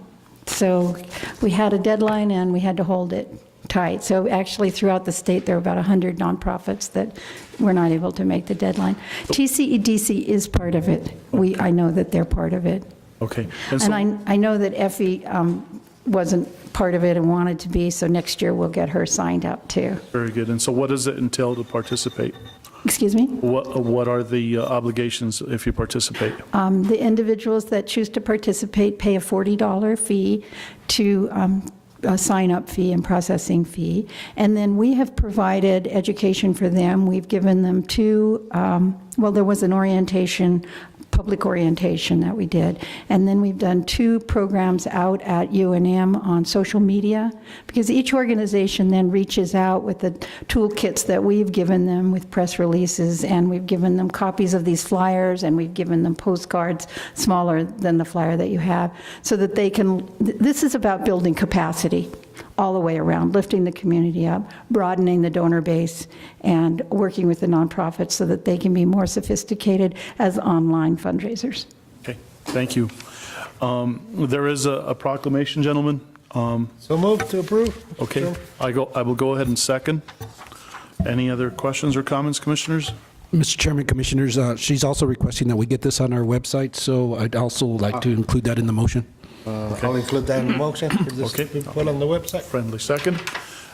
Any other questions or comments? I got a quick question. So is there there's a bit of a match that goes along with that if you... There is a national and a state match that goes on. The national match, what we've secured so far is to cover all of the fees, so that it was going to be around 9%.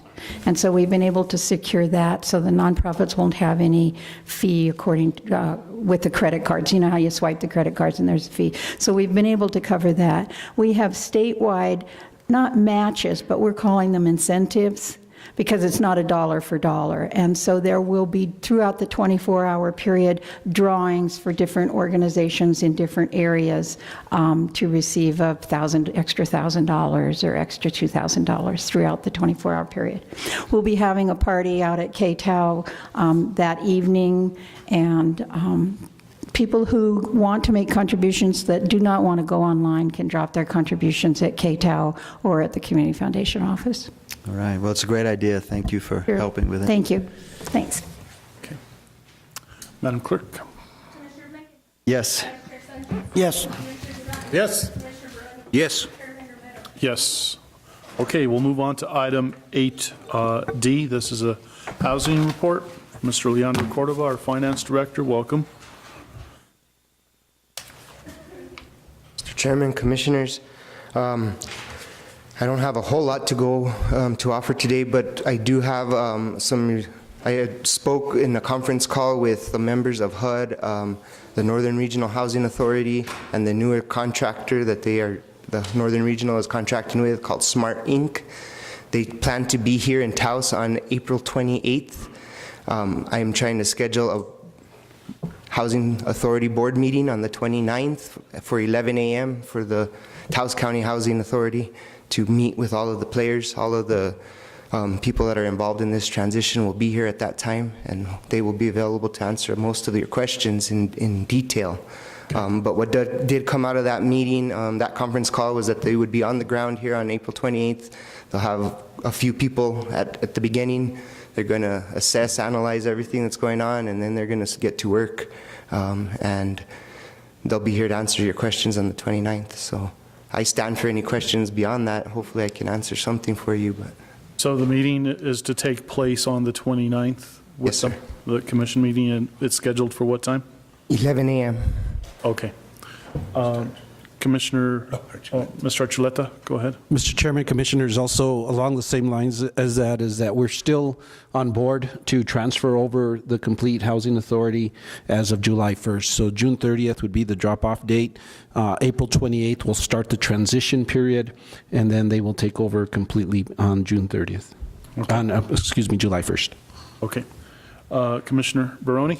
And Mr. Cordova, and I just want to make this statement because, you know, I know that the commission worked really hard at this. We had big decisions in front of us, but the opportunity for us to save the housing authority, make it a regional housing authority, and actually bring jobs to the community was a tough decision for us to make because I want to say some of the problems that it might have created in the finance department or us as a whole in the findings that were found during the audit, which doesn't give us a clean audit. And I just want to make that statement because as the commission, we knew that it would help in a community, it would help bring jobs to the community, and it would help save the housing authority as, you know, as we move forward in the possibility of bringing the ancianos in. Those are risks that we take as a county commission, saving these type of organizations, but yet knowing that it'll build economic development in our community, and it's a big challenge that we have to face. So I just like to say, you know, the commission stood behind this. There's something that we could have seen just go away, but we brought this into the county, under the county's roof, and now it's being farmed back out on its own individual. It'll be a standalone thing, but by bringing it in, there was those findings and the possibility it might create some problems for us down the road is evident. So, and on that note, Mr. Chairman, Commissioner Barone, yes, it should be commended that a lot of the findings have been taken care of by bringing it in within the Taos County. We may have done it a little hastily, but we did work on improving the situation over there, and HUD has been restrictive of funds. They've been very tight with what they've given us. We've operated on a shoestring budget, but I think one of the main tasks of this Smart Inc. is to come in and fix the final reporting and compliance audit issues that were out there, and then we have already engaged our fee accountant to take care of the last of the financial issues. And even though we're turning it over, it most likely will be a lot better off than we brought it in. And so I do commend the board on their actions that they took, because you're not giving them something that's still broken, you're giving them something that can thrive in that regional capacity that they're trying to create. So, thank you. Mr. Chairman, see if you can answer this question. When the findings on the audit, well, we won't get a CDBG grant, or are we going to get a CDBG grant? I can't answer that directly. I do believe it was determined that we're allowed to go ahead and apply, even regardless of our current status. My intention, for the knowledge of the commissioners, is to be one of the first counties to get their audit done this year. I feel we've cleaned up just about everything we needed to. We've worked really hard in the finance department, and even with the housing, even giving that away, we're fixing the key financial issues that they were concerned about. And so, I mean, I can't really answer that, but I do believe we're allowed to apply. There's no restriction for us to apply. But on the application, it states whether you have any audit findings or not, right? It does, and on the actual CDBG application, all it asks is that your audit is current, and it doesn't stipulate that there's any other thing beyond that, and we are current, so. Okay. Any other questions or comments, commissioners? So on the 29th at 11? Yes. Here? Yes. Okay, thank you very much. Sure, thank you. Next item, 8E, Anciano's report. Mr. Michael Trujillo, Public Information Officer.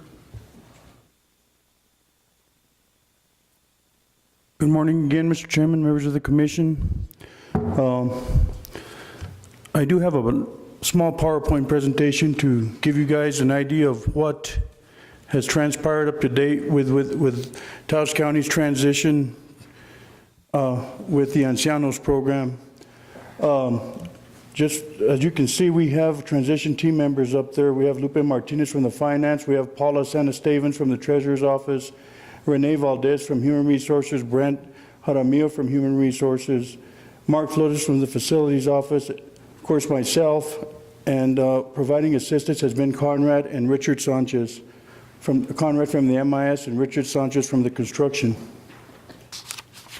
And this is a mission that we propose to accomplish. This is our senior citizen mission, and it's to provide supportive, nutritional, and volunteer opportunities to the elderly for the purpose of enhancing their quality of life and as a deterrent to institutionalization. The goals of our organization will be to ensure that all eligible participants will have an equal opportunity to access the services provided by the local government agency. We will strive to offer an ongoing services as intended by using existing human and facility resources and affirm that we will not discriminate against any eligible individual who desires to utilize its service because of sex, race, color, national origin, religion, disability, social, and economic status. Here's a timeline that I prepared, and I think you can see it in your screens. I know it's kind of small up there, but I have to put my glasses on because my eyes are painted on, so. We started by, the first part of the transition was to preparation for a transition to meet with Anciano staff and at the Filovato Senior Center, and we accomplished that. I went over there and met with them from 2:10 to 2:28 to gather information and speak with some of the employees. Of course, communications with the Ancianos and Board of Directors and staff has been ongoing. A narrative for Ancianos program I completed on, I turned in on 4/3, which was a deadline. And of course, we received an award, and I'll go into that a little bit in the presentation. The capital outlay preparation completed and submitted. Again, I completed that. The current executive director had asked for my assistance, and we did work on that, and we completed it and submitted it. We met the deadline. Lupe and myself and Leandro worked on the budget, and we turned that in. That's a completed task. We're still in budget negotiations and have scheduled a work study with the Commission and AAA on May 13th to, again, continue the negotiations and discuss issues that are present and issues that might arise. We completed a contract with a AAA office for the transition to Taos County. The legal team handled that. We're working, of course, it's all pending, but we're waiting a contract for the transition to Taos County, and that's hopefully by the 24th, if everything works out and the county decides to take on this program, we'll have that completed. We're waiting for the final audit from Anciano's board to be completed. This will give us an idea, and it's supposed to be completed by April 30th, give us an idea of what the status is of their audit and also their bookkeeping services. They did hire a booking service entity to assist them with gathering their finances, making their finances in order, and that is currently in the works also. We're currently working on defining, well, we did get to define the pay grades. We're conducting desk audits, and we're working on job descriptions. That's our Human Resources Office with Renee Valdez. I have an organizational chart that I have on the next page that I'll show you that we submitted and probably come to you. If we do accept this program, it'll come to you for approval. Again, Paula from the Treasurer's Office is working on bank accounts, identifying cash flows and of course has to order checks, and that's ongoing. And of course it's pending right now, but she's still working on it. We're creating contracts for food purchase from Noble Cisco. I've been working with CES vendors on, as you know, we have the anti-donation issue. Taos County can't go directly buy certain services, so we have to use an entity that allows us to do this. And since ancianos, we have to feed them, we have to purchase food. This is an allowable purchase with this program. And CES has a company called Noble Cisco who provides this service. Again, we're creating various funds, and Lupe's working on that one, creating funds for ancianos operations, so is Paula. And then we have a facilities mold assessment quotes that we were able to obtain. As you know, or if you don't know, that building does have mold issues, and I will give a little information further in the presentation. I'm working on a professional services agreement now so I can turn into legal for the mold remediation. Conrad is gathering quotes and working on how we will transfer the networking to the Phil Lovato Senior Center. And of course, the project handoff is on June 30th if this comes to fruition. Here's the organizational chart. As you can see, they're all vacant because nobody's been hired and we haven't had people come. You know, we're going to have, if the county decides to take this program, people will be coming to the county and they will apply with us, and we'll follow of course, the process. So that's the organizational chart that we currently have. Mike, I did notice that you have quite a bit of vacant positions. They're all vacant right now because they're still working through these individuals are still working with the current board of directors of ancianos, but they haven't come to us yet, so they're vacant. But those positions will be filled once and if we do take over this program. And we're planning on utilizing the current staff. We don't want to make any changes there, you know, to help prepare the food and things. So, but again, that'll change if we do accept the program. Again, we wrote the narrative, and I don't know. Mike, if I could just clarify, Commissioner Romero, just for clarification purposes, those positions are full right now. There's a couple vacancies that are vacant. I think one of the finance positions is vacant right now that's not full, but when they transition, they would transition over to Taos County, so those positions would then become full, and at that time, we'd make a determination whether or not we need to hire the finance position and those other ones when they come to Taos County, just for clarification. And I'm sorry, I should have mentioned that, but I know you guys have had a long day and I don't want to keep you waiting too long. I was going to ask for questions later, but we did receive an award for writing the best narrative of 33 counties for the state of New Mexico, and here it is. So Taos County did receive this award.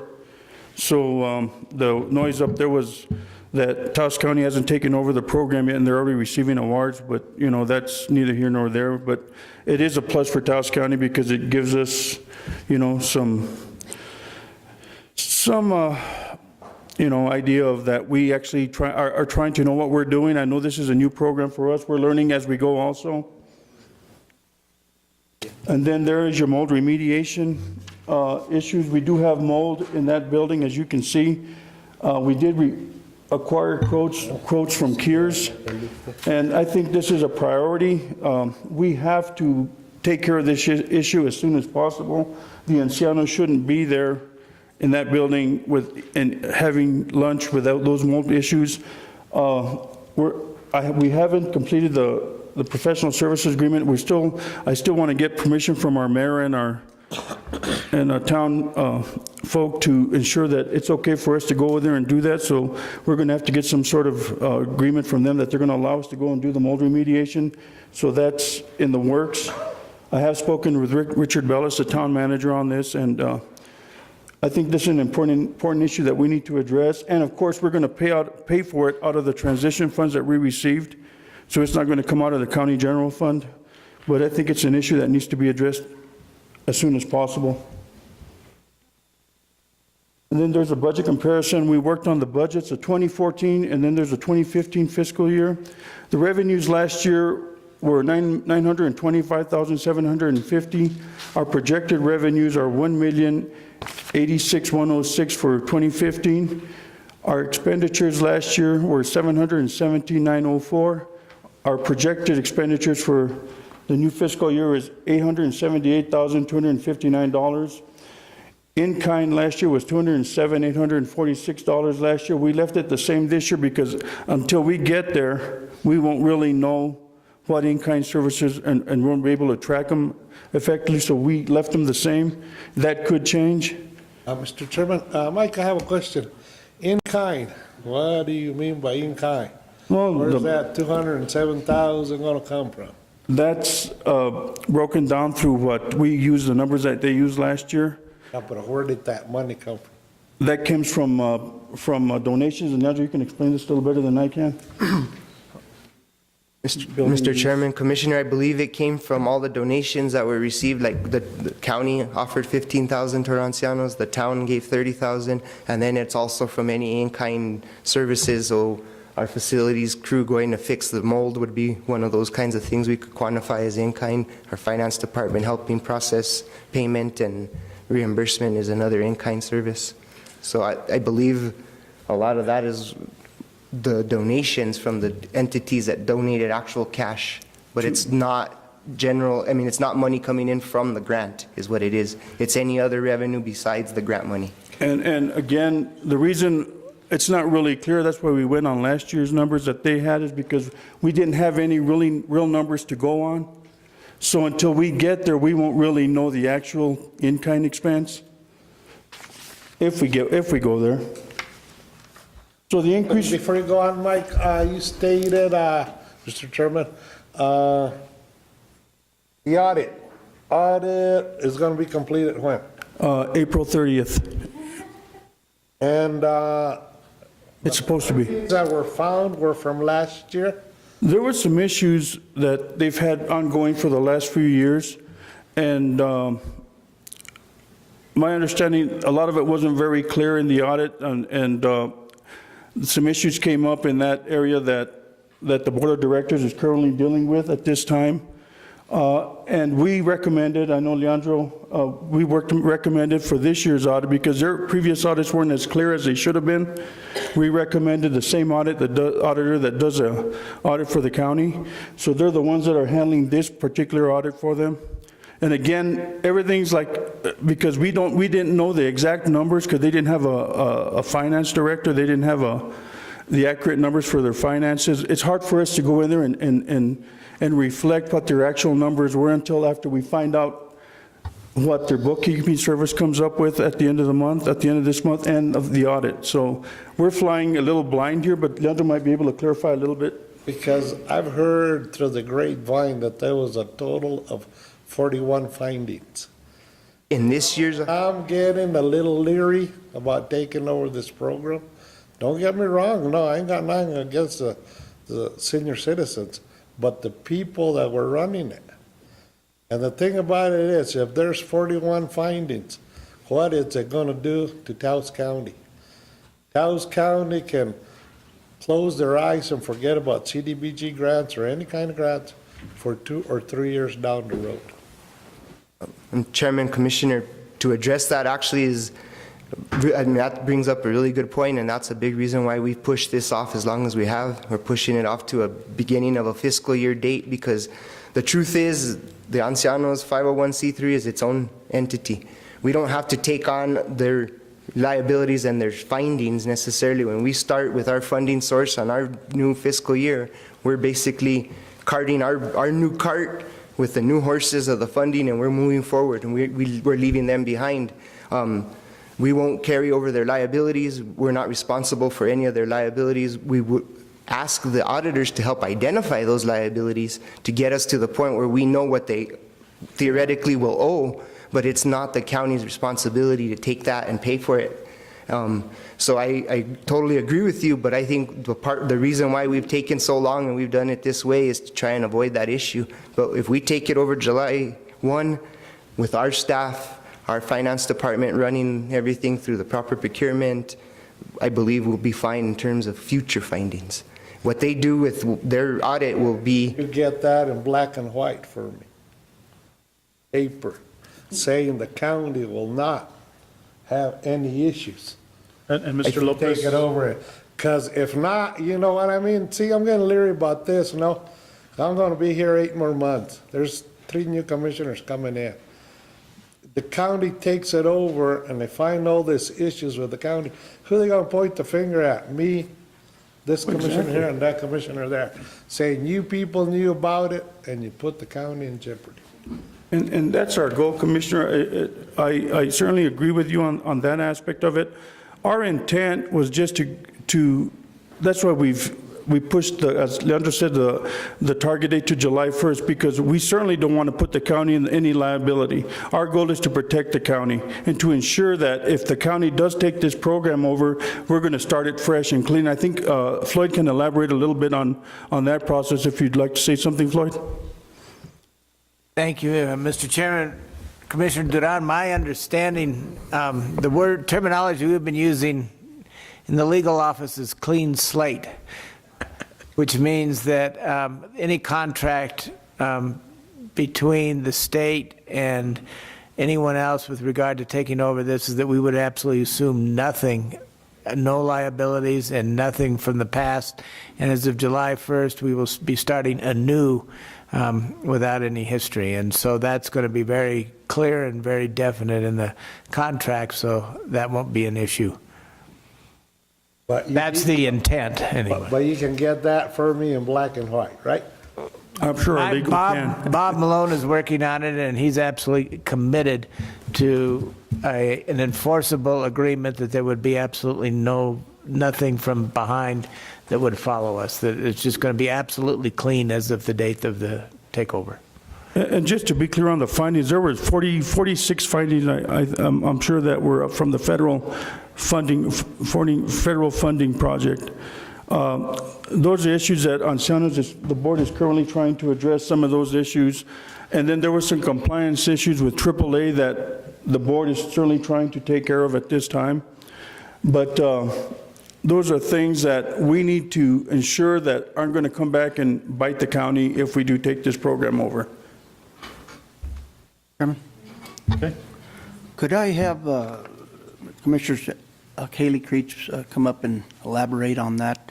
Haley? I'm the most junior member of this board. I came on March 4th because this board was having difficulty getting a quorum. Because of the findings from AAA, the board was sort of told, no, they weren't sort of told, they were told point blank that they were going to be responsible for $1,500 apiece, each board member, to make up for some discrepancies that happened between unrestricted funds and organizational funds. So what happened was Tino took money out of an unrestricted account that was to be used for the seniors for Senior Olympics and extracurricular activities. This is what evidently, from what I understand, started our problems. He didn't pay it back. The practice has been going on since 1999. Every executive director with this Ancianos has borrowed money from this account. So it's just been standard practice with this company, and we were a little concerned why it wasn't caught earlier from any audits, but that's another story. Our biggest problem right now with this is we have a question. Mr. Romero, do you sit on the board with the AAA, or did you used to? No. It's a different Gabriel Romero that sits on that board with NCMEDD? North Central New Mexico, yeah, I am on that board. Which they fly under that umbrella. Yeah. Have you heard any conversations about any of this as to whether or not AAA can just drop the Ancianos and turn this over to another entity, or do we have to go through a dissolution process? It would have to go through the dissolution process. I know that they were having problems with the program in Doña Ana County in Las Cruces. Mm-hmm. And as of the last meeting, there was no one that wanted to take it on, and so the senior citizens in that county were without the services provided by a typical. Well, we have been asking for almost a month now for assistance. We need an attorney. This board is not going to tackle a dissolution process on their own. I woke up at 12:30 this morning because of this. and got online to research dissolution processes. One of the dissolution processes, the way I'm reading this, is it has to be handed to another 501. You are not a 501. Okay, this county is not. So these are just the little things that are tinkling around, bothering us. Can this really be handed over? How are we allowed to fund this? How is the county allowed to take this fund? And what is our role and responsibility and liability as a board? Okay. I have some of that in the further presentation that I can. Hold on a second, Mike. Hold on. Steve. Mr. Chairman, Commissioners, just for your information, in our meetings with AAA reference that there has been other counties across the state of New Mexico that have taken this on and have been legally okay to do that. And so we're just following suit with what other counties have actually done and what AAA has asked from other counties. Now, I agree with you that there has to be a dissolution process for the board, but it doesn't necessarily have to go to another 501c3. It can come to a government entity. Right. But what about the liabilities for this board doing this I mean, this is a legal action. We can't just say, well, we don't want to play anymore and we're going home. I mean, this is getting handed over to you guys with $74,000 in unfunded liability just on employees' leave time. How's that going to play in the press? That the county took something over and forced the Ancianos board to drop it, and these people are going to lose their hard-earned leave time? Also, the $8,000 that has to go back into the account for the seniors that was used for operations. These seniors are furious about this, and they want this money back, and it's not going to play well. I'm just saying, I agree, we all want you guys to take it over. Please do not feel in any way, shape, or form that this board is trying to fight this. We just want to do this amicably, transparently, and fairly.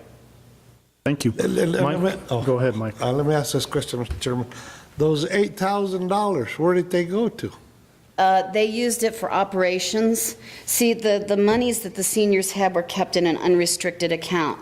And like I said, this practice, the bookkeepers that we have right now just found out, this practice has gone back to 1999.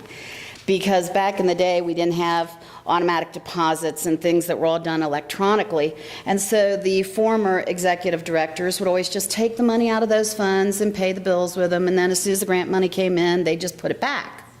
Okay?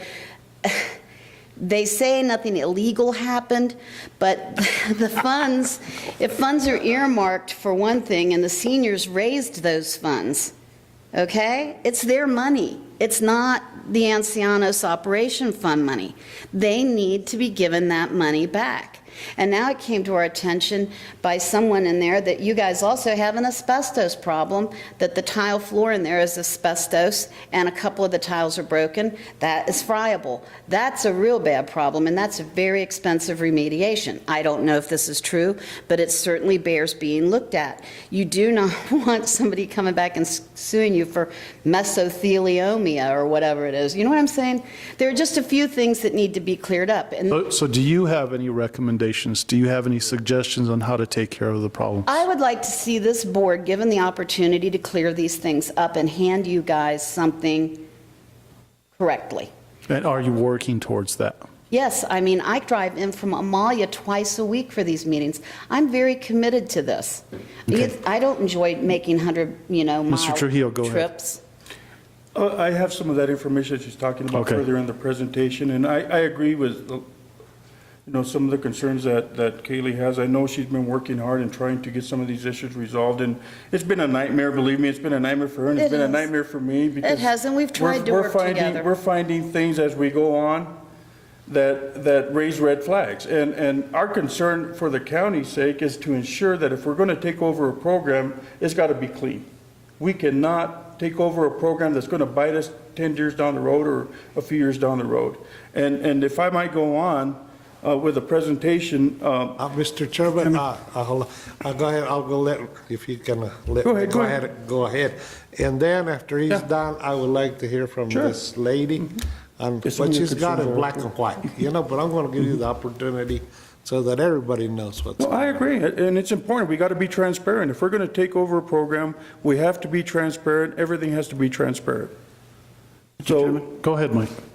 Chairman, could I touch on some bullets that I've got here? Let's have Mike finish his presentation, and then we'll move on to commission answers. Go ahead, Mike. The Taos County projected funding of $1,086,106 is broken down with the state AAA funding at $371,709, which is 34% of the budget. The federal portion of the AAA funding is $335,71, which is 31% of that budget. Then we have the in-kind again, which is a guesstimate because we don't really know exactly how those numbers came up, but that's 19%. We have program income, which is money that the Ancianos collect at $70,950. Mike, I'm sorry for the record, if you could stay on the mic, just because we can't hear you over there. Thank you. I know you were practicing your radio announcing, so. No. Because I'm a little blind here, so. And then our senior employment program was $45,912, which is 4% of the budget revenues. And the local cash budgets, and this is the town and the county combined, is that's really combined. I'll go to the next page and show you how that worked. The local cash match currently is $54,658, which is 5%. So the local cash contributions by other agencies, which is at a glance, Taos County and Town of Taos, $54,658. Guadalupe County, $79,887 is what they donate to their program. Santa Fe County, $209,202. Valencia County, $276,500. Socorro County, $276,573,000. Rio Arriba County, $867,300. Sandoval County, $1,856,918. And then Taos County is currently contributing $15,000, and the town of Taos is contributing $30,000. We need to get on the right slide. Oh, sorry, guys. Thank you. There we go.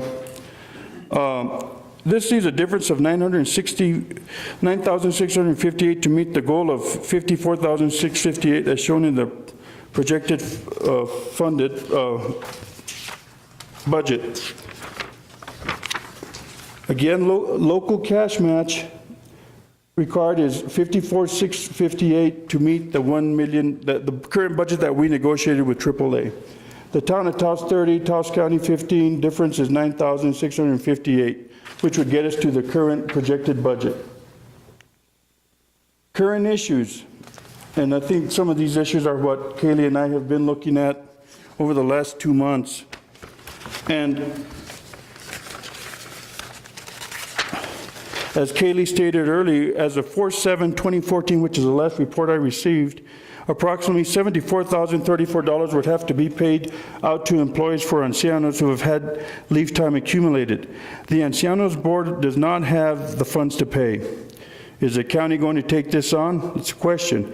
If the Board of Directors allows the employees to take time off, it will go over the July 1st deadline, as ancianos cannot have all employees take a month off at the same time, which will affect services and could have an issue with funding from AAA. This number can decrease as the employees are currently taking leave. And of course, as I stated, Taos County will be receiving updates as I get them from ancianos. Possible solutions. When I last spoke to AAA, they conducted the Ancianos Incorporated reconciliation in March, and they had over $100,000 in the bank, and they are still receiving reimbursements from AAA.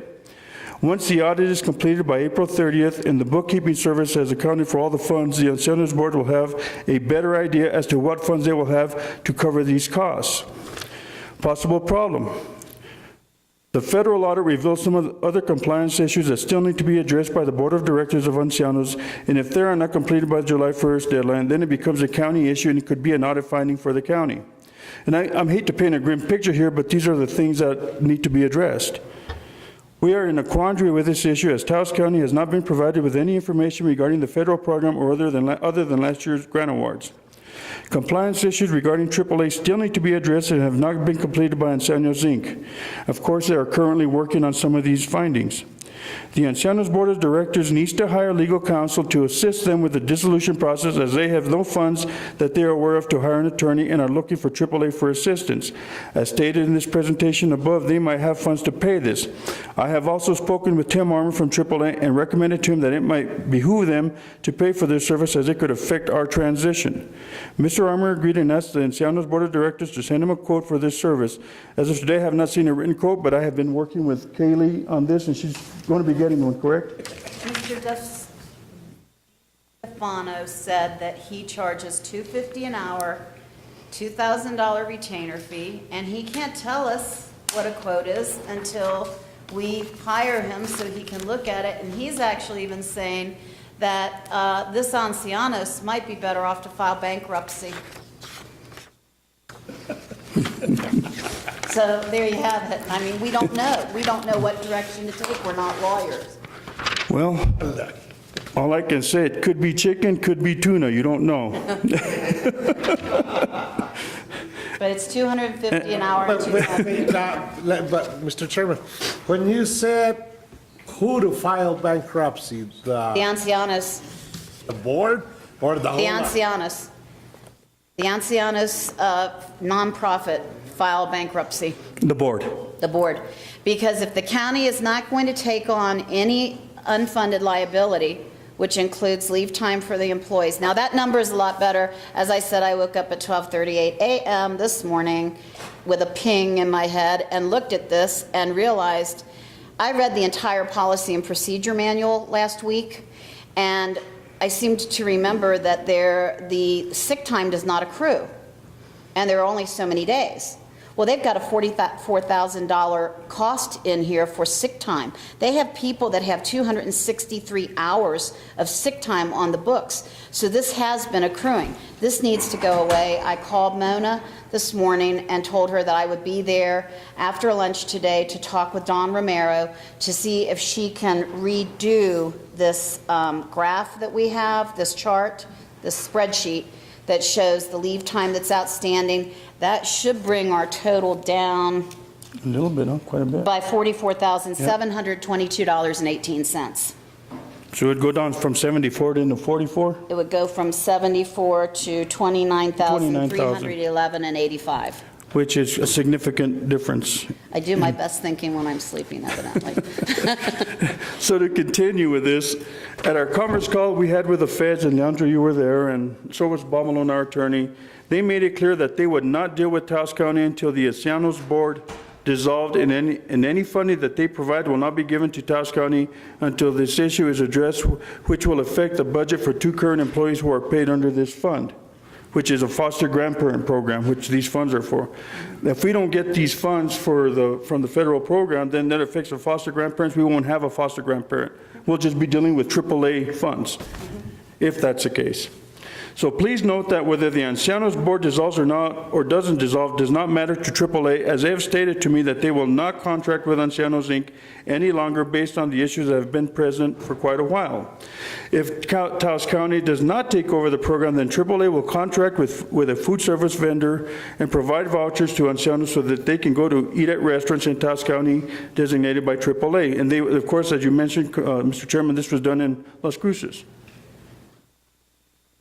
AAA could use some of their staff on another thing they could do is use some of their staff on a temporary basis to continue to provide this service and look for another entity or nonprofit other than Ancianos to contract with. And that's the things that they have mentioned to me. In conclusion, Taos County should not consider becoming the fiscal agent for Ancianos, as any audit findings could be assumed by the county. This could become a moot point, as AAA does not want to continue their partnership with Ancianos Inc. I don't think we should be a financial a fiscal agent for any entity, because it would probably become a liability in the future. At this time, it would be premature to make any staff recommendations until the Board of Commissioners meet at the scheduled work study session with AAA on May 13th. Because there is still a lot of questions to be answered. There's still a lot of things that need to be addressed. But the issue here is, and our most important issue is the health safety of our Ancianos. We, and not us, but you as a Board of Commissioners have to make that decision to ensure that services will not be stopped or interrupted to provide services for these elderly people that must have these services. That's the ethical point and the right thing to do. So I stand for questions, and I'm sure Ms. Creech here will be ready to answer them as well as I. Commissioner Sanchez. Yes, Mr. Chairman, Commissioners, thank you, Mike, Kaylee. I've got 8 bullets here that I'd like to touch on, and probably 9 that you just mentioned there on the vouchers. You said that if Taos County does not take over the program with AAA, will contract the food services vendors and provide vouchers to ancianos so they can go eat at restaurants in Taos County designated by AAA. Well, in Cuesta and Amalia, where are people going to go when we don't have restaurants? That's a very good question, and those are some of the points that you can bring up when we have our work study to AAA, because apparently they've done this for the outlying communities in Las Cruces. Now, I am not familiar enough with the program to see how they did this, but those are viable questions. I understand in Cuesta you have one restaurant, I think, right? When it's open. When it's open, so, you know. So those are things that we really need to look at and ponder to ensure that if we're going to take this over, we got to do things right, and we got to make sure that we provide the funding. I don't know if the county is going to want to step up to the plate and provide additional funding. I don't think it is there. I think we saw a lot of requests for roads that need to be addressed. So these are issues that are important to us all.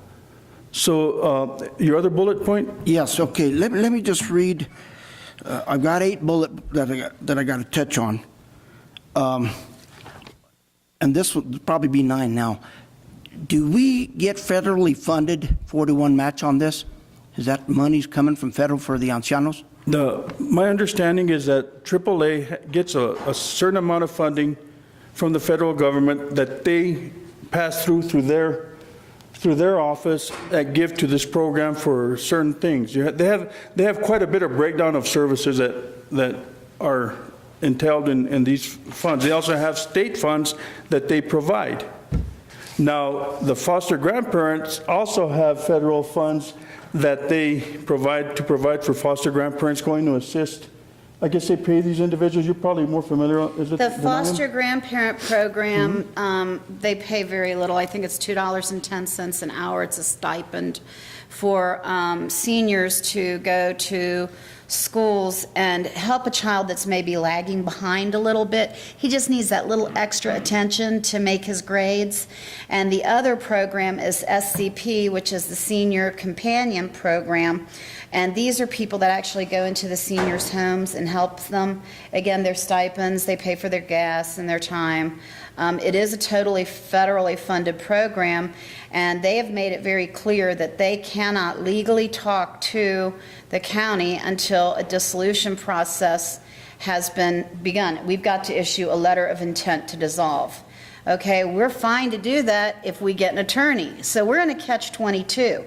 We want to help y'all out here, but you got to help us. We are not going to move forward. We're not going to budge unless we get an attorney, because we are not going to get held liable for this. Jenny Martinez, every time she comes down to that center, is telling us that we're financially liable for everything.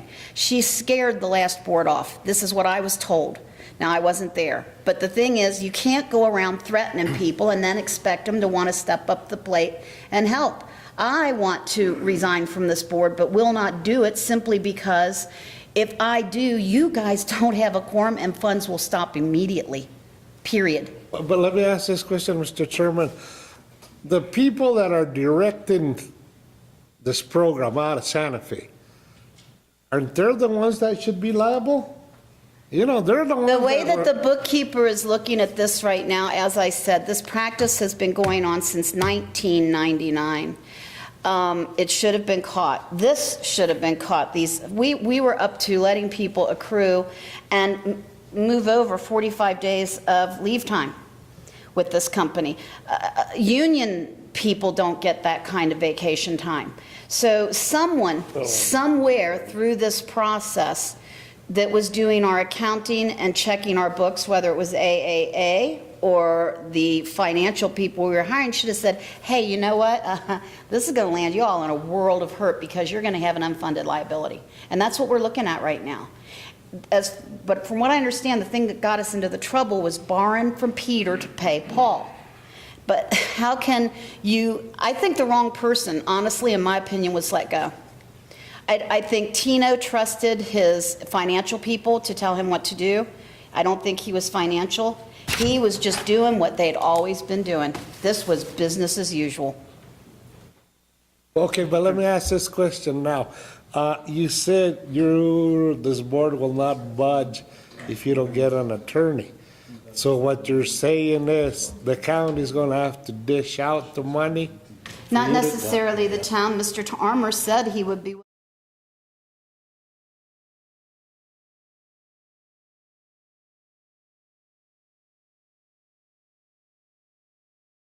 That is going to take $2,000 retainer fee and and his fee is $250 an hour. He might be there 1 hour, he might be there 10 hours. We don't know. We're not attorneys. He needs to look at it. You haven't talked to Commissioner Blackenhorn?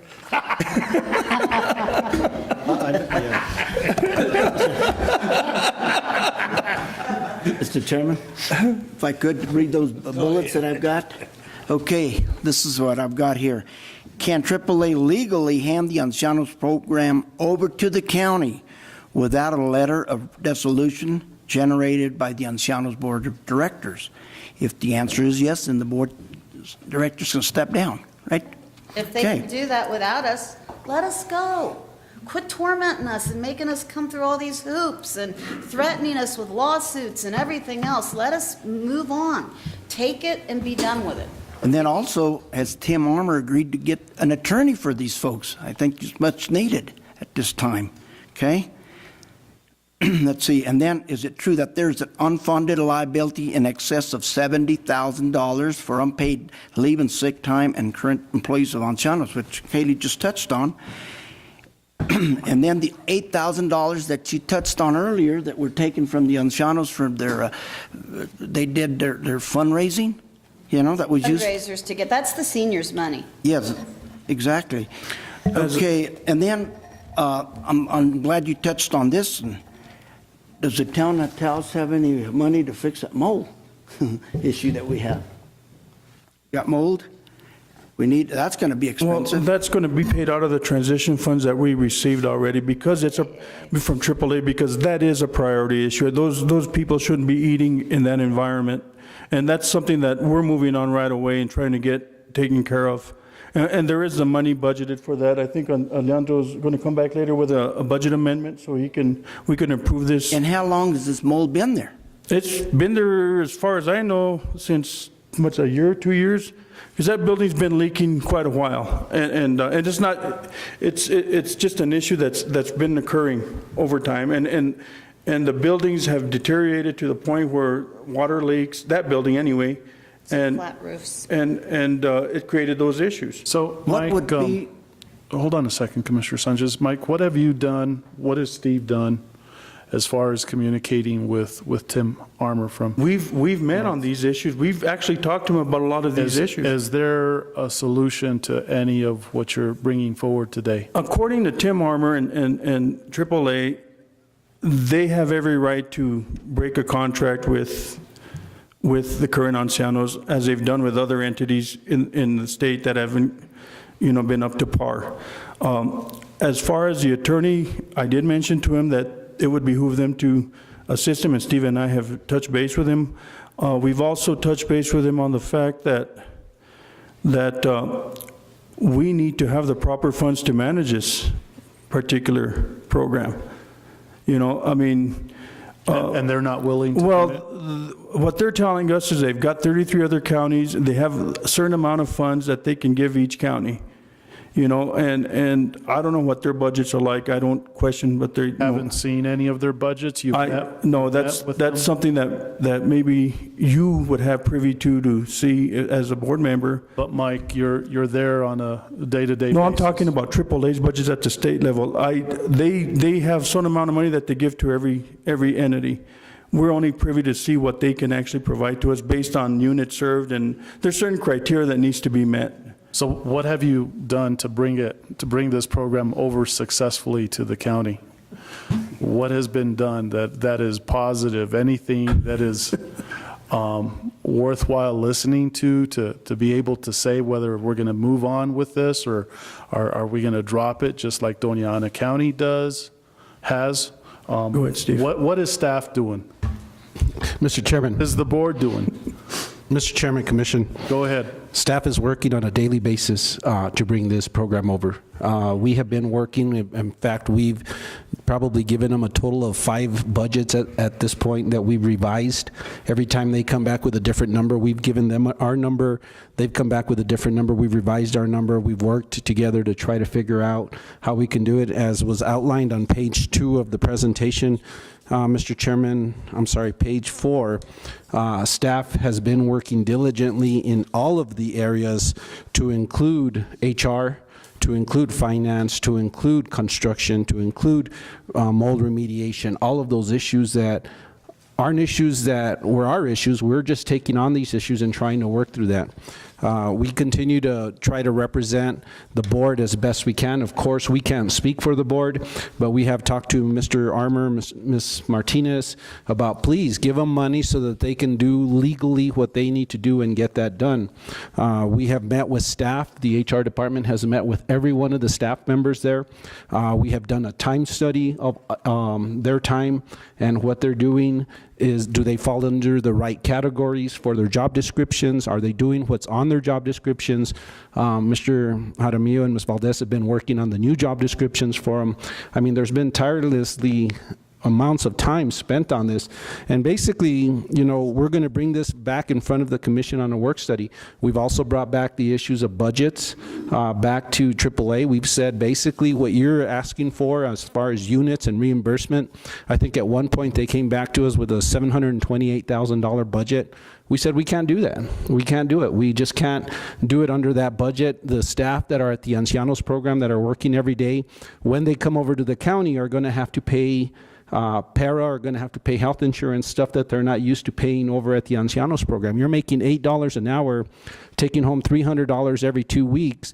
By the time you pay your para and your health insurance and the county puts in their portion, they're taking home $180 every 2 weeks, which is a substantial budget cut for them. And so we've been working with AAA to say we need to increase the amount of money that these people are being paid on an hourly basis in order to do that. So there's been a lot of work. Everything that you see here, basically the board has brought up some of the issues, the county has brought up some of the issues, and there's been a lot of discussion as far as how we can make this better, how we can make sure that the transition goes properly. And I know you're hearing a lot of negative, and I think that's part of your concern at this point, but I think it's also part of us wanting to make sure that we've crossed our T's and dotted our I's and made sure that everything goes forward. AAA has committed that they will try to fund us to the level that we need to be funded in order to do that. Part of what Mr. Cordova has been working with Lupe Martinez is also on the reimbursement process. Right now, the way AAA works is basically you provide so many units and they reimburse you per unit. For the first 2 years, they have agreed to finance us on a reimbursement. So if we do provide those units, we get reimbursed at that amount instead of you know, not knowing what that budget is for the year out. And so we've been working with them on that. They're not sure how much more money they can find. There is the whole issue about the unaccounted for leave time. That wasn't, again, something that we created. That was something that's there. But those people deserve to be paid out for that leave time. And so we're trying to figure out where that $85,000 is going to come from and how we can pay for that leave. So there's been a lot of positive things, Mr. Chairman, that's been going on. And I think that this commission will see that during the work study session. But there are some underlying issues that need to be discussed and decisions need to be made in that aspect. And so, Steve, your recommendation at this point, you don't have a recommendation? At this point, Mr. Chairman, Commissioner, staff does not have a recommendation other than we schedule this for a work study in May. But yet what is very disappointing to see, you know, at the conclusion that is up on the screens that, you know, the Taos County should not consider becoming the fiscal agent for Ancianos. you know, it seems like we're giving in at this point. And hold on a second, Mike, and I don't like to see that. We owe it to our senior citizens to provide the service somehow or another. I know that we need to clean the house, and we need to make sure that things are done properly. But I really feel that we need to expand on that communication. And if it's not happening with Tim Armner and everyone else from North Central New Mexico, then maybe we need to get different people to do it. That's just the way I see it. Mr. Chairman, Commissioners, I think I would, and I think what they were alluding to is not becoming the fiscal agent, is not taking on another agency and we become the fiscal agent. That's what I think they're alluding to. And I think what Mike is alluding to is, if we're going to take it on, we're going to bring it in-house, not become the fiscal agent. And becoming the fiscal agent opens up a whole different liability problem. But I think what we need to do at this point, Chairman, is give direction to Steve and staff and say, look, these are the ways, and I understand we want to bring ancianos in, but these are our, I guess, our consideration for bringing ancianos into the county. We will not put any further money into the program. If you want us to take it over, we will not have audit findings. There's certain things that we want to, I guess, an outline or I don't want to say a line in the sand that say, this is how we'll bring it in. This is how we'll allow it to be a subsidiary of Taos County if these are met. And if they can meet them, then we can bring them in. If they can't meet them, then, you know, there might be some negotiation room that we can go back and say, but all this stuff that AAA is balking at, that they're asking for, that is basically between the Ancianos' current board and AAA. Has nothing to do with Taos County. Basically, the board is asking for direction from us. I don't know at this point if we can give them any direction. We might be able to open up those negotiations with AAA somehow, because I know there's a number of issues that have come up, microloans that were given out through that agency. And those are just things that are thrown out there that really escalate a lot more of this process that we need to take over, because we don't want, when this is all said and done, the county doesn't want to walk around with a black eye because we took on something that is devastating to us, but yet we don't want the ancianos in our community thinking that we don't care about them, because we truly do care about them. So, and we want to bring that to Taos County, but at some point we got to say, look, here is how we can bring it in. If you guys can meet these guidelines, we're willing to do it. Mr. Lopez, thank you, Commissioner. Mr. Lopez, any thoughts from your perspective? If it's a clean slate, like we've been discussing in legal, then I don't think Taos County, as I think Commissioner Baroni was alluding to, has any advice or has any participation in the future of the Ancianos Board. As far as hiring a lawyer, I don't know the dissolution. It may be that's what the federal person said. Ancianos, according to Mike, doesn't agree with that. And I don't know that dissolution of the board is something that's necessary in order to transfer basically the responsibilities of the Ancianos mission to the county. And that's exactly what it would be. It would be, we would begin doing it as of July 1st. We're not taking over or assuming their operation in any respect at all. So the issues that have been raised today, I think, are issues, as Commissioner Baroni said, are between the Ancianos Board and AAA, and hopefully will have nothing to do with the county. And, Mr. Chairman, I didn't want to come here and paint a rosy picture. That wasn't the intent. I mean, we have been working diligently to try to get some of these issues resolved and straightened up. But our concern, if the Taos County is going to take this over, let's take it over on a clean slate, all or nothing.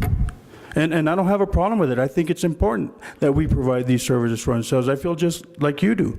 But we need to take it over clean. And if at some point, if the county commission wants to put some funds into it, that's up to them. But still, these things are issues that are taking place, that have taken place. And again, you know, we're the messengers. We're providing this information to you that we've found, that we found to light, that, well, actually that came to our attention through the process. And this isn't easy. There's a lot of things going on here that take time, take issues. I spent countless hours writing narratives, capital outlay requests, all these things just to meet deadlines. And I've done it because I feel the same way you do. We don't need to let these services stop. You know, it should be our intent to keep these services going. Correct. And, Mr. Chair, I would just like to add, and I wasn't going to bring this up, and I hate to do it, but it seems that the county might have learned its lesson when it took over the housing program, and that's something that we want to avoid repeating. Right. May I say, I really think this is a good program, and if properly managed, you all will have a successful program. I think what happened, if you look at the old board of directors, the previous boards of directors, they weren't business people. They were just people that had their hearts in the right place. And they made mistakes. They trusted people for their advice. They got bad advice. This all came to a head when NCN-MEDD was audited from December 2012 to June 2013, and they got spanked because of our district. And that's when our books got them. We got NCN-MEDD a bad mark. If you go online, pull up their last audit. They got in trouble because of our district. So I don't blame them for being very angry with us, okay? But they also have to understand they're now working with a different board. Quit punishing us. Quit ignoring us. Answer our calls. We want to do this, but we are not being treated very nicely. Chairman, Commissioners, also Kaylee, Mike, I want to thank you guys for all your hard work. Steve, also, I know you've been on top of this, and we want to support the ancianos, all the commissioners here, and we just have a big monster out there that we got to take care of, and that's we don't want to take on something that's going to come back to bite us. So thanks for your hard work. And if I was to make a recommendation now, I think we should take it over. I don't have a problem doing that, but let's do it right. Let's make sure that we have all our ducks in a row, everything's the way it's supposed to be, so we can start fresh. And like Floyd said, we don't want another housing issue coming before us. That's why we can't apply for CDBG or whatever. Those are issues that have cost us funding in other areas, and we don't want to have that. Thank you. FGP, SCP does need a dissolution for you all to take it. That's the non-negotiable. From what I understand, NCN-MEDD is a quasi-governmental agency. These are hybrids that popped up to give them a little more leeway in skirting some of the federal regulations and things that kind of stopped them from doing things. Am I correct? That would be a pretty fair description of a quasi-governmental agency? Okay, so they're quasi, but FGP and SCP are not. So they have a much stricter set of guidelines, rules, and regulations that they have to adhere to. They can't just go and talk to someone who's not the client. Like right now, if SGP and SCP were talking to you all and putting money in your accounts, you guys would be in really big trouble for non-compliance. These guys evidently can do it because of the type of agency that they are. They are a privately held, federally funded agency. It's different. Okay. And Chairman, just recommend that we bring all the key players to the table on May 13th so that all these questions can be answered and can I agree, done with, and so that's what should have taken place today, and instead of just coming from different angles, Mike. Mr. Chairman, I was told today that this wanted to be an agenda item I wasn't aware of until a couple of days ago, but that's why we had scheduled a work study so that we could discuss this before we had this meeting. Yeah, this discussion should have taken place in a work study so that we could avail. I agree. Commissioner Dudan? On the issue of the annual leave and that, Steve, because the way I look at it, whoever's funding the ancianos, they're not going to come up with no more money. They got their budget throughout the state that they get from the federal government, and that's all the county gets, and, all counties get. So they're not going to come up with no more money. That's that's reality. That is reality. And how are we going to come up, if we do take it over, to accommodate their annual leave, sick leave, pay their insurance and whatever? I don't think the county's got the money or the financials to do it on its own. Mr. Chairman, Commissioners, Commissioner Duran, first of all, that it can't transfer over. That's part of the issue. Is what we found out during this transition and discussions we've had with AAA basically is that at some point the executive director of Ancianos was told to go ahead and send out a memorandum and allow staff or notify staff that their annual leave allotments were going to be cut down to a certain number. That memo was sent out, but staff was never notified. So staff was basically accumulating that annual leave at the higher rate that wasn't something that AAA had budgeted for. So you're absolutely correct. There's about an $85,000 deficit that's there. What AAA has told us is that there's about $100,000 in the account right now that hasn't been spent, and they're still reimbursing them for their units. So at the end of the audit period, there may be that $85,000 that we need in order to pay out their staff. We cannot bring them over to Taos County and pay them at that rate, or even assume those responsibilities. One, because they're going to be dissolved. Two, because we don't recognize the amount of leave that they were doing or acquiring at the time. So it's really not a quandary for Taos County. It's more a quandary for AAA and for the current board that's out there. And that's the issue that we're trying to deal with. We're involved with it because we want a clean slate when they come over. And what we're telling AAA is they need to figure out where the funding is going to come from. AAA is saying, well, it's the board's issue and the executive director's issue because they should have given them notice and they shouldn't be paying that amount. So those are all those little questions that we need to talk about. But as far as when it comes to the county, you're absolutely correct. One, they will come over with zero balance, and that balance should be taken care of, and those individuals should be paid what they're owed from the current AAA contract that's out there. AAA told our chairwoman to issue that memorandum. It was issued in November, and the employees were in receipt of it. The problem was that wasn't the legal way to handle it. This had to go before the board, it had to be voted upon, and it had to be changed in the Policies and Procedures Manual. So again, this board has received some very poor advice, and they've always acted on it, and that's what's gotten them into trouble. And I hope that the county takes a note from, or a page from our book, and keeps their own counsel, hires their own counsel, and makes their own decisions. Please don't take advice. Things that have gone over there will make your hair curl. I mean, the things that they've just willy-nilly done, and everybody's known about it. They even kept QuickBooks of all the money they were lending to the employees, out of the unrestricted funds, but I don't think they were an FDIC-approved program, so you know what I'm saying? There's just a lot of things that have happened, and I really don't think the board, past or present, should be held accountable. I think the AAE needs to step up to the plate and clean this up. They were the ones who were monitoring this. Their person who's in charge of this district worked in our office, and their person was the one giving Mr. Ron Yachinich all of his guidance during the 2012 to 2013 time period that got the audit for MEDD the spanking for what they did, because they were doing what they were being told. They were not financial people. Business as usual.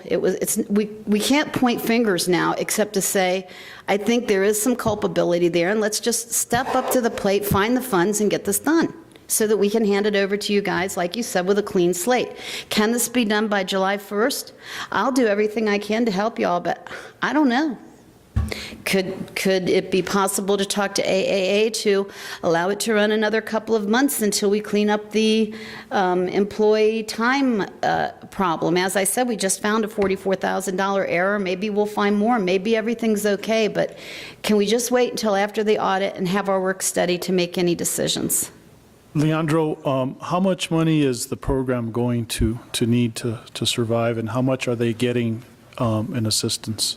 Mr. Chairman, you mean currently from AAA? Right. I'm not completely aware. I mean, their budget from last year at this point has been very tightly restricted, so they get their money. I mean, they're scrutinizing everything they do, and they're not giving them anything extra. They've only continued to fund them, hoping that the county steps up and takes them over at this new funding cycle. Otherwise, I think AAA was ready to cease the funding months ago. But we haven't been willing to just jump in and take over. But you have worked on the financials. You have compared those figures. What are those figures? Well, overall, I can tell you it looks like the county would have to come up with about another $160,000 above what their current, just to fund the para and all of the health care and all these, if these employees decided to take the full coverage. And if they, you know, the para they have to do, but there's worst case scenario. So the other option is when we go through the first year, as Mr. Archuleta indicated, we'll be on a reimbursement basis. We don't necessarily have to experience the full budget. We may even come in under what they're currently spending. But to be safe for the budget purposes, knowing what our liabilities were going to be, we did ask for more money. So, I mean, I don't want to look at the way, I'm sorry, let me try and answer the question. I don't want to look at the way they're doing things because they're doing it wrong. They're doing it in such a poor way that AAA doesn't want to continue to operate with them. Right. So we're looking at how we would do it, and this is how we'll do it. We'll start on July 1, we'll have a little fund balance from the funds they've already given us, and we'll start our operations. We'll provide the services, and we'll do our reimbursements on a weekly basis. It was stated earlier that we would be able to take on those employees, but doesn't that violate our own county policy? Mr. Chairman, we would take those employees on according to our policies for personnel. So we'll hire all these employees new to the county. Have to post all of those positions individually? We probably will. We'll probably do whatever it takes to make sure that we do things correctly on our, but they're also the most qualified candidates for these positions, obviously, if they're already doing it. But if others more qualified applied? That is, you're right, that is a provision that we have to, that is why the org chart was completely blank. We can't assume that just because they're currently working that we're going to bring them over. We just can't assume that without doing it properly the way we would hire any other county employee. Right. Mr. Chairman, another thing that we got to consider, I think, you know, before I do a decision like this, all these people I have to hand in the cookie jar, you're going to have to get rid of them. How are you going to bring them over and just slap them on the hand? That's not fair. That's not fair, because the employees really didn't know they were doing something wrong, and that is a question that I had for the executive directors. Has anyone sat down and told these folks that what they were doing was wrong? They don't know. Go over there and ask any one of them, right? Oh yeah, I borrowed $1,600 to buy a car, and I paid it back in $50 increments over a period of so many months. It's in the QuickBooks. They'll be perfectly upright, you know, forthright with you. They don't know they did anything wrong. Their executive directors, all the way back to 1999, had adopted this practice, and it had been ongoing since 1999. The bookkeeper proved it. I disagree with you on that. Commissioner Sanchez. Take a motion to break for lunch. Yeah, we have to. Well, on the bright side, we got an award. But they all paid back, by the way. Yeah. So you do have a list of the board of directors, and none of them are in that responsibility anymore? Or is it just you that's kind of handling things, or? No, we're all working together. It's just Abigail Adami had to go to a funeral today. She had wanted to be here. Mr. Gonzalez has to clean his acequias up in Amalia today. Beverly Armijo, as you know, has a husband who was just recently taken off of life support. And Ms. Jaramillo, I could not reach by telephone. So somebody had to come because, well, one of us had to come. So it was me. Commissioner Sanchez, you're no longer on the board? No, in fact, I appointed I'm Kaylee. Commissioner Sanchez. Okay. Okay, thank you. There is a motion to break for lunch. Madam Clerk? Are we done with the presentation? Yes. Okay, thank you. Yes. You don't want to hear no more. Vice Chair Sanchez. Yes. Commissioner Duda. Yes. No. Chairman Romero. Yes. Are you going to go? Afternoon, everyone. Motion to come back into session after lunch. I'll second. Madam Clerk? Yes. Yes. Yes. Yes. Yes, okay, thank you very much. We did have an item that was tabled during the approval of the agenda, but it was replaced. That's item 9B with suggested by Commissioner Barone, an update on the 911 Command Center. Mr. Archuleta? Mr. Chairman, Commissioners, Mr. Cordova will do that update for us. Mr. Chairman, Commissioners, while you guys were out for lunch, I kind of sat down here and jotted down some notes. So I hope it's not too long. I'll try to make it a little short. So you guys, I've broken this down into two parts. One is going to be the CAD update, and the other part is going to be the possibility of moving the E911 Cassidian equipment from Gustorf over here. I'd like to step back for a second and talk about some history here regarding the RFP.